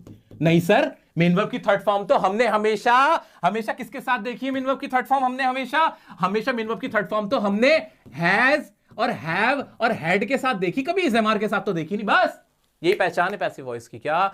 अगर इज़-एम-आर है, वॉज वर है, मेन वर्ब की थर्ड फॉर्म में, समझ जाना पैसिव वॉइस है, और इसी में ये तुम्हें फंसाएगा। हैज हैव के साथ भी अगर मेन वर्ब की थर्ड फॉर्म होगी ना, तो वो कैसे होगी? हैज बीन और हैव बीन लगा के। पैसिव वॉइस में क्या कह रहा हूं मैं, मेरी बात ध्यान से सुनो। पैसिव वॉइस पूरी पढ़ने की जरूरत नहीं है, टाइम नहीं है तुम्हारे पास, और इतनी वर्दी भी नहीं है कि तुम्हें सारी चीजें अभी पढ़ाई जाए। हैज बीन और हैव बीन कहीं देखो, क्या मैंने क्या कहा? हैज बीन और हैव बीन कहीं देखो तो समझ जाना पैसिव वॉइस की बात कर रहा होगा, मेन वर्ब की अगर थर्ड फॉर्म उसके साथ लगी हुई है तो। क्लियर है? क्या समझ पा रहे हो? एक बार दोबारा से क्या कहना चाहता हूं मैं कहना चाहता हूं कि पैसिव वॉइस के ऊपर क्वेश्चन पूछता है। क्या क्वेश्चन पूछता है? कि हैज बीन हैव बीन लगा देगा, कोई टाइमिंग भी नहीं होगी। हैज बीन हैव बीन तो सिर्फ एक ही जगह हमने पढ़ा है, जहां पे कोई समय सीमा दे रखी हो कि 2 घंटे से मैं रह रहा था, दो दिन से मैं रह रहा था, मैं 5 घंटे से वो काम कर रहा था, है ना? इस तरह के सेंटेंसेस में परफेक्ट कंटीन्यूअस में अगर हैज बीन हैव बीन है, टाइमिंग भी नहीं दे रखी, कोई टाइमिंग भी नहीं दे रखी। फॉर एग्जाम्पल मैंने कहा द वर्क हैज बीन, और फिर यहां ब्लैंक कर दिया मैंने, बस इतना छोड़ दिया। अब आप कहोगे यार टाइमिंग दे रखी होती तो मैं समझ जाता, अगर 4-5 इयर्स होता मैं समझ जाता, या फिर सिंस 3 PM दिया रखा होता मैं समझ जाता। अब ऐसा सीन नहीं है ना, तो समझ जाना, क्लियरली समझ जाना कि यहां पे मेन वर्ब की थर्ड फॉर्म लगाने वाले पैसिव वॉइस का खेल है। इसका मीनिंग क्या निकल रहा है क्या नहीं, अभी वो छोड़ दो, तुम्हें टेंशन लेनी है, तुम्हें नंबर चाहिए। अभी 10वीं क्लास की ग्रामर पढ़ रहे हो तुम, क्लियर हुआ कि नहीं? क्लियर हो कि नहीं? अगर फिर भी अगर टाइम है तुम्हारे पास, पैसिव वॉइस क्योंकि टेंसेस से ज्यादा बड़े हैं, ज्यादा टाइम लेते हैं, मैंने पैसिव वॉइस का फुल फ्लेज वीडियो बना रखा है, जाके देख लेना। मैं तुम्हें जूस पिला चुका हूं। पैसिव वॉइस से अगर क्वेश्चन आएगा, सिर्फ यही क्वेश्चन आएगा, हैज बीन हैव बीन होगा, मेन वर्ब की थर्ड फॉर्म ऑप्शन में दे रखी होगी, या फिल इन द ब्लैंक होगा, और आपको उसकी थर्ड फॉर्म लिखनी होगी। क्लियर है कि नहीं? इतना क्लियर है कि नहीं? मॉडल्स पढ़ रहे हैं, अब हम मॉडल्स के ऊपर क्वेश्चन आते हैं। जूस पिला देता हूं बिल्कुल आसानी से, आओ देख लेते हैं। मॉडल्स में क्या होता है भाई, आपकी मोड बताते हैं, ताकत को दिखाएगा, एडवाइस को दिखाएगा, परमिशन को दिखाएगा, नेसेसिटी को दिखाएगा, मेनली ये दिखाएगा। आसान से क्वेश्चन होते हैं। पहले देखते हैं कैन दिखाता है एबिलिटी को, ताकत को दिखाने के लिए हम कैन का इस्तेमाल कर लेते हैं। वर्ब की फर्स्ट फॉर्म आती है कैसे? जैसे कि आई कैन स्पीक इंग्लिश, मैं इंग्लिश बोल सकता हूं। आई कैन हेल्प यू, तुम्हारी हेल्प कर सकता हूं। India can win the World Cup. हर चीज में इसमें ताकत दिखाई जा रही है ना एग्जांपल्स में। कैन यू रीड दिस, क्या तुम ये पढ़ सकते हो? है तुम्हारे अंदर इतनी काबिलियत? ये इस तरह से। तो कहीं ऐसी कोई सिचुएशन दी गई हो जहां पे ताकत दिखाएंगे तो कैन आ जाएगा। क्या आ जाएगा? कैन आ जाएगा। बड़ा आसान है, एक बार देखो तो सही। ऐसी परमिशन लेने और देने के लिए भी अपने दोस्तों से, अपने हम उम्र लोगों से, जैसे can I ask you a question, can I से something, can you come here, क्या तुम यहां आ सकते हो? Can you teach me, can you speak English, इस तरह से। खैर परमिशन के लिए तो ये वाला हो जाएगा, can I do something for you. ऐसे परमिशन ना देने के लिए, परमिशन रोकने के लिए भी, you can not do this, आप ऐसा नहीं कर सकते। You can not go there, आप वहां नहीं जा सकते। तो कैन का इस्तेमाल मेनली ताकत दिखाने के लिए, परमिशन लेने या देने के लिए। इतना याद रख लिया, एग्जांपल देख लिए, आगे बढ़ते हैं। मे का इस्तेमाल पॉसिबिलिटी, संभावना, और परमिशन लेने या देने के लिए ये भी होता है। जहां बहुत अदब से फॉर्मल मैनर में पेश आ रहे होते हैं वहां मे आता है। मे आई नो योर नेम, क्या मैं आपका नाम जान सकता हूं? क्योंकि मैं स्ट्रेंजर हूं, पहली बार पूछ रहा हूं। मे आई कम इन सर, ऐसे पूछते हैं ना वो। ऐसे ही पॉसिबिलिटी को दिखाने के लिए, इट मे रेन टुडे, आज वर्षा हो सकती है। राजीव में भी अपसेट, राजीव अपसेट हो सकता है तुमसे। ही मे बी देयर, वो वहां हो सकता है। इस तरह से मे का इस्तेमाल हो गया। विशेष के लिए भी हो जाता है, मे गॉड ब्लेस यू, ये लेकिन तुम्हारे एग्जाम के लिए इंपॉर्टेंट नहीं है। आगे बढ़ते हैं। कुड, ये सबसे इंपॉर्टेंट है एग्जाम के पॉइंट ऑफ व्यू से। कुड क्या है? Past tense of can. जो काम तुम पास्ट में नहीं कर सके और अब कर रहे हो, तो आवाज इसकी सका निकलती है। मैं उससे मिल नहीं सका, I could not meet him. मैं वहां नहीं जा सका, I could not go there. तो वहां कुड का इस्तेमाल होता है। मेन वर्ब की इन सब में फर्स्ट फॉर्म आ रही है, ध्यान से देखते रहो। आई कुड स्पीक चाइनीज, मैं चाइनीज बोल सकता था पहले, या मैं चाइनीज बोल सका। ठीक है। Thankfully I could reach on time, शुक्र है मैं टाइम पे घर पहुंच सका। पॉसिबिलिटी के लिए भी कैन का इस्तेमाल हो जाता, कुड का इस्तेमाल हो जाता है। कैसे? They could be at home, हो सकता है वो घर हो सकते हैं वो। ऐसे ही कुड कम बाय बस, वो बाय बस आ सकता है। ऐसे पोलाइट रिक्वेस्ट करने के लिए भी कुड का इस्तेमाल होता है एग्जाम में, लेकिन तुम्हारे कम पूछा जाता है। Could I use your pen, क्या मैं आपका पेन यूज करता हूं? Could you give me some water please, क्या तुम मुझे थोड़ा पानी दे सकते हो? इनके इसमें ना बहुत ज्यादा कॉन्सेप्ट कुछ है नहीं, बहुत आसान है। आ जाते हैं माइट को देख लेते हैं। ये माइट मे का पास्ट टेंस है। पॉसिबिलिटी को दिखाने के लिए होता है ये भी।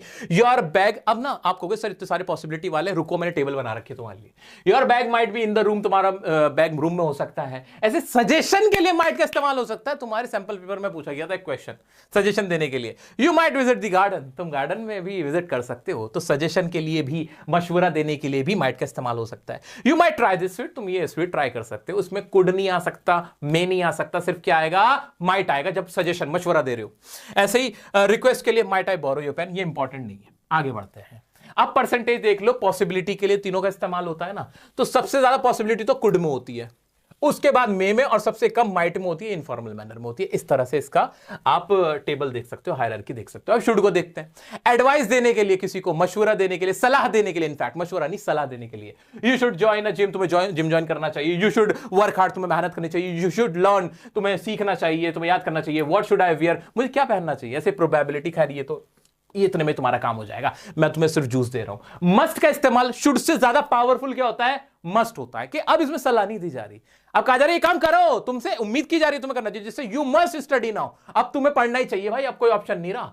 ठीक है, कहीं कोई मर रहा है, कोई फेल हो चुका है, तो फेल होने के बाद क्या उसे सलाह दोगे, यू शुड स्टडी ऐसे बोलोगे, नहीं यू मस्ट स्टडी। अब एग्जांपल कराऊंगा ना प्रीवियस ईयर के क्वेश्चन, तो तुम्हें समझ में आ जाएगा। ऐसे ही स्पेकुलेशन कर लो, नहीं ये तुम्हारे मतलब का नहीं है, सिर्फ इतना याद रखो, मस्ट का इस्तेमाल किस चीज के लिए है, जहां पे कोई ऑप्शन नहीं बचा। जैसे you must respect your parents, you must stop at red light, इस तरह का क्वेश्चन आया था ट्रैफिक के ऊपर, मस्ट लगाना था वहां। ठीक है, तुम्हें रूल्स को फॉलो करना चाहिए, you must follow the rules, यार तोड़ोगे तो फाइन लगेगा। ठीक है, क्लियर हुआ। आगे बढ़ते हैं। ऑट टू का इस्तेमाल कम होता है, फिर भी होता है, फॉर्मल होता है, आइडियल थिंग्स के लिए होता है। जैसे we ought to drink fresh juice, हमें फ्रेश जूस पीना चाहिए। You ought to come on time, तुम्हें टाइम पे आना चाहिए। You ought to take precaution, तुम्हें प्रिकॉशंस लेने चाहिए। इनकी भी क्या पॉसिबिलिटी है, इन सब में मशवरा दिया जा रहा है, तो मस्ट सबसे पावरफुल। ये थोड़ा फॉर्मल होता है, ऑट टू फॉर्मल चीजों के लिए इस्तेमाल होता है, दोस्तों के साथ नहीं ज्यादा किया जाता है इस्तेमाल, राइटिंग में ज्यादा यूज होता है ऑट टू। और शुड सबसे नीचे आता है सलाह देने के लिए। आगे बढ़ते हैं हमारे हैज टू, हैव टू और हैड टू पे, ये दिखाते हैं मजबूरी कि मुझे वो काम करना पड़ता है या वो काम करना पड़ा। जैसे आई हैव टू कम, मुझे आना पड़ता है, मेरे पास कोई ऑप्शन नहीं है। यू हैव टू, और ऐसे हैज टू हैव टू किसके लिए, प्रेजेंट के लिए, और इसका पास्ट क्या हो जाएगा, खुद सोचो।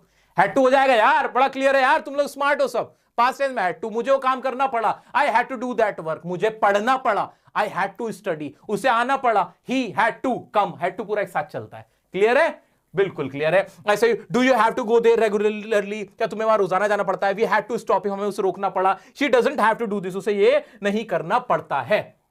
एक आता है नीड, नीड दिखाता है जरूरत को, कि मुझे इस चीज की जरूरत है। आई नीड वर्क, मुझे वर्क करने की जरूरत है ना।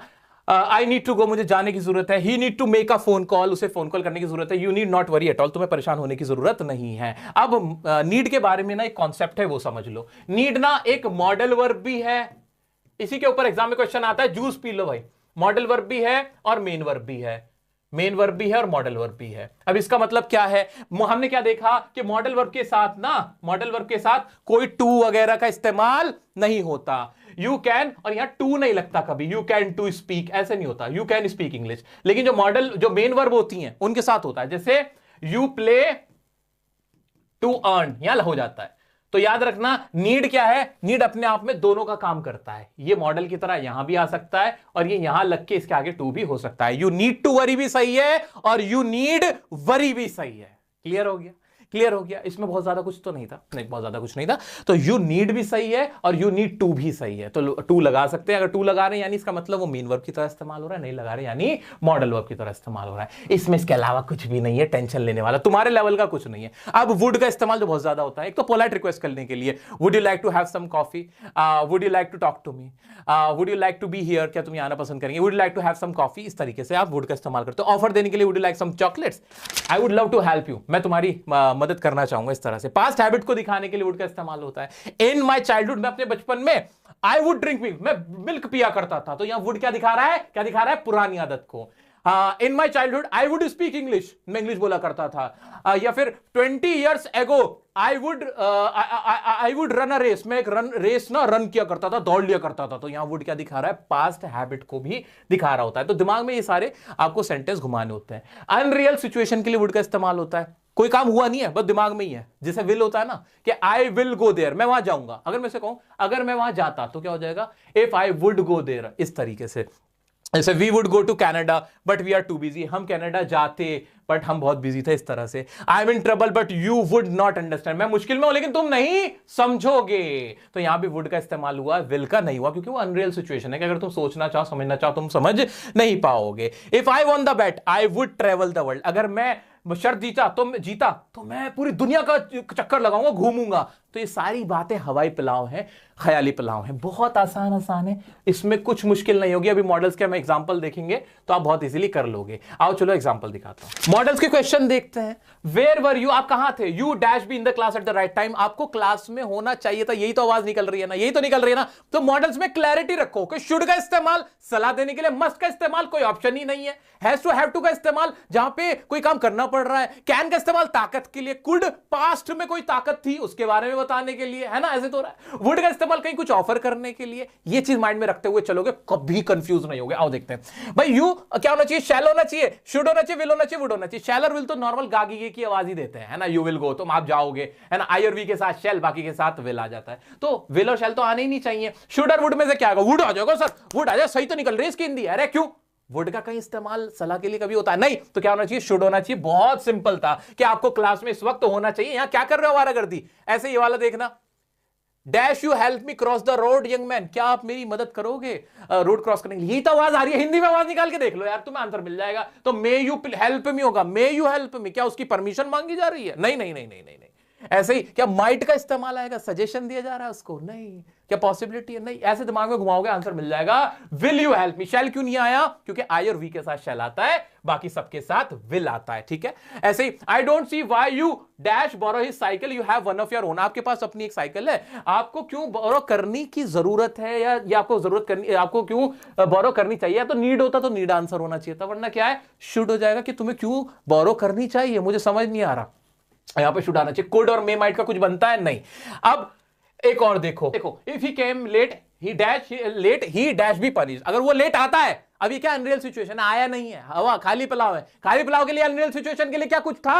हाँ पढ़ा था सर, वुड पढ़ा था, तो क्या हो जाएगा? He would be punished. तो यहां पे वुड आंसर हो जाएगा। अगर वुड ना होता तो विल से भी हमारा काम चल सकता था, लेकिन वुड हमारा ऑप्शन में दे रखा था, तो हमने आंख बंद करके आराम से वुड लगा दिया। आगे बढ़ जाए, देखो कितने आसानी से सारे एग्जाम के क्वेश्चन है, मेरे अपने बनाए हुए नहीं है। और क्वेश्चन देखते हैं, ये देखो, she may play the piano when she was only 11। अब मे की जगह क्या रखा जा सकता है? वो जब 11 की तो पियानो बजा सकती थी, उसकी पास्ट में ताकत थी उसके पास, अब नहीं बजा सकती, तो यहां पे क्या आना चाहिए? क्या शुड मस्ट और टू कुड में से क्या आएगा? वो बजा सकती थी, कुड आना चाहिए। क्या आवाज आ रही है कि नहीं? हाँ, अब वो ताकत पास्ट की बता रही है कि मैं इंग्लिश बोल सकता था, ये कर सकता था, वो आ जाएगा। अगर हाँ पास्ट हैबिट दिखा रहे होते तो वुड आ जाता, या फिर वुड ऑप्शन में ही नहीं है, या फिर यूज्ड टू आ जाता, वो लगा देते। इस तरह से बाकी बचे हुए ना तुम आराम से कर सकते हो। अब प्रैक्टिस करो, बस प्रैक्टिस करो दिमाग में, बस मॉडल्स को सोचते हुए क्या घुमाना है, मॉडल्स को सोचते क्या घुमाना है कि वाकई में क्या इस्तेमाल थे, जो दो तीन चार सर ने बताए थे, वो ही माइंड में रखते हुए जाओ, देखो धुएं उड़ा दोगे।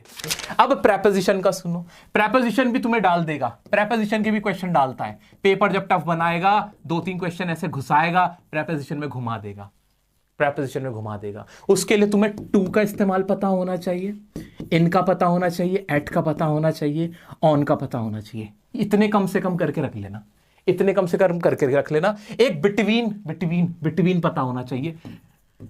बिटवीन का ना तुम्हें अंदाजा होना चाहिए बिटवीन कहां इस्तेमाल होता है। ज्यादा नहीं, बहुत ज्यादा इनकी डेप्थ नहीं पता होना चाहिए, नॉर्मल भी पता है तो कर दोगे। टू का इस्तेमाल कहां होता है? टू का इस्तेमाल कहां होता है? टू का इस्तेमाल डायरेक्शन दिखाने के लिए होता है कि मैं कहां जा रहा हूं। I am going to Delhi, मैं दिल्ली की तरफ जा रहा हूं, है ना, है ना। I am talking to you, मैं तुम्हें कह रहा हूं। और दूसरा टू का इस्तेमाल कहां होता है? टू का इस्तेमाल मेन वर्ब की फर्स्ट फॉर्म के साथ होता है। सेंटेंस में अगर दोबारा कोई मेन वर्ब लगती है, जैसे अभी हमने एक सेंटेंस देखा था, governments are starting programs to teach. Teach एक और मेन वर्ब आई थी, स्टार्टिंग तो आई गई थी, तो जो दूसरी कोई और मेन वर्ब लग रही होती है उससे पहले टू और मेन वर्ब की फर्स्ट फॉर्म लगा के हम सेंटेंस को बड़ा बनाते हैं। जैसे आई एम कमिंग, मैं आ रहा हूं टू प्ले क्रिकेट, तो टू प्ले कभी अकेला नहीं होगा, उसके साथ टू लगेगा ही लगेगा। मेनली ये याद रख लेना टू का इस्तेमाल। इन का आएगा किसी चीज को अंदर की तरफ दिखाने के लिए, जैसे आई एम इन द रूम, मैं रूम के अंदर हूं। आई एम इन प्रॉब्लम, मैं प्रॉब्लम में हूं। और किसको दिखाने के लिए? साल को दिखाने के लिए होगा, है ना, महीनों को दिखाने के लिए होगा। इन नवंबर, इन दिसंबर, इन 2016। तो ईयर्स और मंथ्स को दिखाने के लिए हम किसका इस्तेमाल करते हैं? इनका। मॉर्निंग को दिखाने के लिए, इवनिंग को दिखाने के लिए हम इनका, जैसे इन द मॉर्निंग, है ना, इन आफ्टरनून हम ऐसे इस्तेमाल करते हैं, इन इवनिंग, है ना, इस तरह से इस्तेमाल करते हैं। नाइट के साथ हमेशा एट आता है। एट किसको दिखाता है? पॉइंट ऑफ प्लेस को दिखाने के लिए। किसको? पॉइंट ऑफ प्लेस को। जो छोटी छोटी सी पॉइंट होते हैं, सिर्फ स्पेसिफिक पॉइंट, जैसे आई एम एट रेस्टोरेंट, कहां खड़ा हूं? रेस्टोरेंट पे। ऐसे ही टाइमिंग को दिखाने के लिए आई एट 3 PM, है ना। तो बेसिक से बहुत ज्यादा इनमें समझ दिक्कत नहीं आती, समझने में भी प्रॉब्लम नहीं होती। ऑन किसी सरफेस को दिखाने के लिए कि वो कहां पे खड़ा है, he is standing on the table, books are on the table, book कहां पे? टेबल पे है। तो ये छोटे छोटे से इनके इस्तेमाल है। इनको कर लोगे काफी तुम्हें हेल्प मिल जाएगी। बिटवीन वर्सेस एमंग, किसी चीज के बीच में दिखाने के लिए बिटवीन, और एमंग होता है बहुत सारी चीज, बहुत सारे लोगों को दिखाने के लिए कि बहुत सारी चीज लोग एक दूसरे के बीच में, तो एमंग इसका प्लूरल ही है। और दो लोगों के बीच में तो बिटवीन, दो से ज्यादा है तो एमंग है। अब प्रेपोजिशन का पता है मैं क्या चाहता हूं? प्रेपोजिशन कम पूछी जाती है 10th लेवल पे, क्योंकि तुम ना थोड़ा भी छोटे हो बच्चे, है ना, तुम अभी बड़े नहीं हुए, इसलिए तुमसे पूछता कम है, बट पूछ लेता है। तो तुम्हें क्या करना है अभी ना, प्रेपोजिशन का अगर कोई बीच में क्वेश्चन फंसता है ना, उसको ऐसे ऑडिट करते देख लेना। अच्छा एट कब लगा था? अच्छा इनकी गलती थी, अच्छा बड़ा आसान सा होगा, ठीक है। और मैं क्या करूंगा, फाइनल लाइव क्लास जब होगी ना, उसमें तुम्हारे प्रेपोजिशन की और प्रैक्टिस करा दूंगा। मैं तुम्हारे को ना ऐसे कच्चे उसमें नहीं छोड़ूंगा कि इतना सा भी कोई क्वेश्चन आए ना, चॉइस वाले का भी आंसर तुम्हें पता होना चाहिए ग्रामर में। अब बचा हमारा, अब क्या हो गया, मेनली मोटा मोटा ग्रामर तुम्हारा मैंने कंपाइल यही करा दिया। ये ऐसा मैं तुम्हें जूस निकाल के दिया है, हीरा है ये वीडियो। जिसने ये देख ली ना, कॉन्फिडेंस तुम्हारा सातवें आसमान पे हो इस वक्त। अब जाओ प्रैक्टिस करो, मैं मटेरियल दे रहा हूं, प्रैक्टिस तुम्हें करनी है। ऑडिट करते चले जाओ, आंसर सोचो और देखो, और ऐसे इज्जत मत दो इसको, अब ग्रामर को इज्जत मत दो, ठीक है। तो दोस्तों कैसा लग रहा है जूस पी के? मुझे ना कमेंट में बताना ही है तुम्हें कि अब कॉन्फिडेंस लेवल कैसा आ रहा है। और अभी भी ना, ये मैं तुम्हारा कहीं साथ छोड़ के जाने वाला नहीं हूं। 15 फरवरी तक तुम्हारे ही साथ बना हुआ हूं। लाइव सेशन चल रहे हैं, 5 टाइम्स रिवीजन प्लान बनाया हुआ है। 5 बार रिवीजन कराऊंगा तुम्हारी इंग्लिश की, और ग्रामर की भी रिपीट कराऊंगा। डिफरेंट क्वेश्चन इतना भर दूंगा ना तुम्हें इंग्लिश से, बस अपने 2-2.5 घंटे मुझे दे दिया करो डेली, और कुछ नहीं। डेली भी नहीं यार, अब तो लाइव में तुम्हारा मेनली ट्यूसडे में आता हूं। जो मैं अपडेट दूं आंख बंद करके फॉलो कर लो, लगा लो तुम। अब जो भी कोई प्रीवियस ईयर क्वेश्चन पेपर लगा लो, सीबीएसई का सैंपल पेपर देखो, अब तुम्हें सब कुछ इजी लगने लगेगा। तो लिटरेचर के अगर तुमने वन शॉट्स नहीं देखे हैं तो जरूर देखना। दोस्त कोई डाउट आता है इंस्टाग्राम पे डियर सर काशिफ की मेरी आईडी है, अपना वहां जाके क्वेश्चन पूछ सकते हो। मैं तुम्हारे लिए ही हूं। इस वक्त ना रात के, अगर तुम्हें यकीन ना आ रहा हो ना, मैं टाइम दिखा सकता हूं। रात का 1:30 बज रहा है, ये देखो, जूम करके एडिटर साहब दिखा देना। 1:30 बज रहा है और मैं यहां खड़ा हुआ हूं तुम लोगों के लिए। तो बस इससे अंदाजा लगा सकते हो मुझे तुमसे क्या चाहिए। क्या तुम मुझे अपना प्यार दे सकते हो? क्या मुझे तुम वो खुशी दे सकते हो कि 80 में से 80 नंबर ले आओ इंग्लिश में इस बार? बस मुझे जरूर बता देना। मेरा और कोई मकसद नहीं है, ना मैं कोई कोर्स बेच रहा तुम्हें, ना किताब, ठीक है। तो अभी भी ना बस एक काम करना है, बस जूस पी चुके हो पर प्रैक्टिस दबा के करना। जो मटेरियल मैं दूं उससे प्रैक्टिस करना, प्रीवियस ईयर क्वेश्चन पेपर निकालना जो तुम्हारे पास है, बस देखते रहना, बस ऐसे देखते रहना। ग्रामर अपनी पक्की कर लेना। रही बात राइटिंग पोर्शन की, लेटर और एनालिटिकल पैराग्राफ अलग से वीडियो बना दूंगा, आसान सा, उसमें कुछ भी नहीं है, फॉर्मेट बेस्ड है, पहले भी वीडियो बना रखी है, तो वो तो तुम्हारा यूं चुटकियों में हो जाएगा, कुछ भी नहीं है। एनालिटिकल पैराग्राफ में फंसते हो, कॉमन लाइंस दे दूंगा, बस जुड़े रहना। जो लाइव सेशन हो अटेंड करना है, ठीक है। मेरी मेहनत को थोड़ा प्यार देना, मेहनत करते रहो। थैंक यू सो मच, आपसे ही मैं हूं, और बहुत खुशी हुई, बड़ा फीलिंग सेटिस्फाइड राइट नाउ। आप लोग को एक डायमंड वीडियो देनी थी और वो मैंने दे दी। तो मिलते हैं नेक्स्ट वीडियो में नेक्स्ट टॉपिक के साथ, तब तक के लिए बने रहें डियर सर के साथ। Love you all.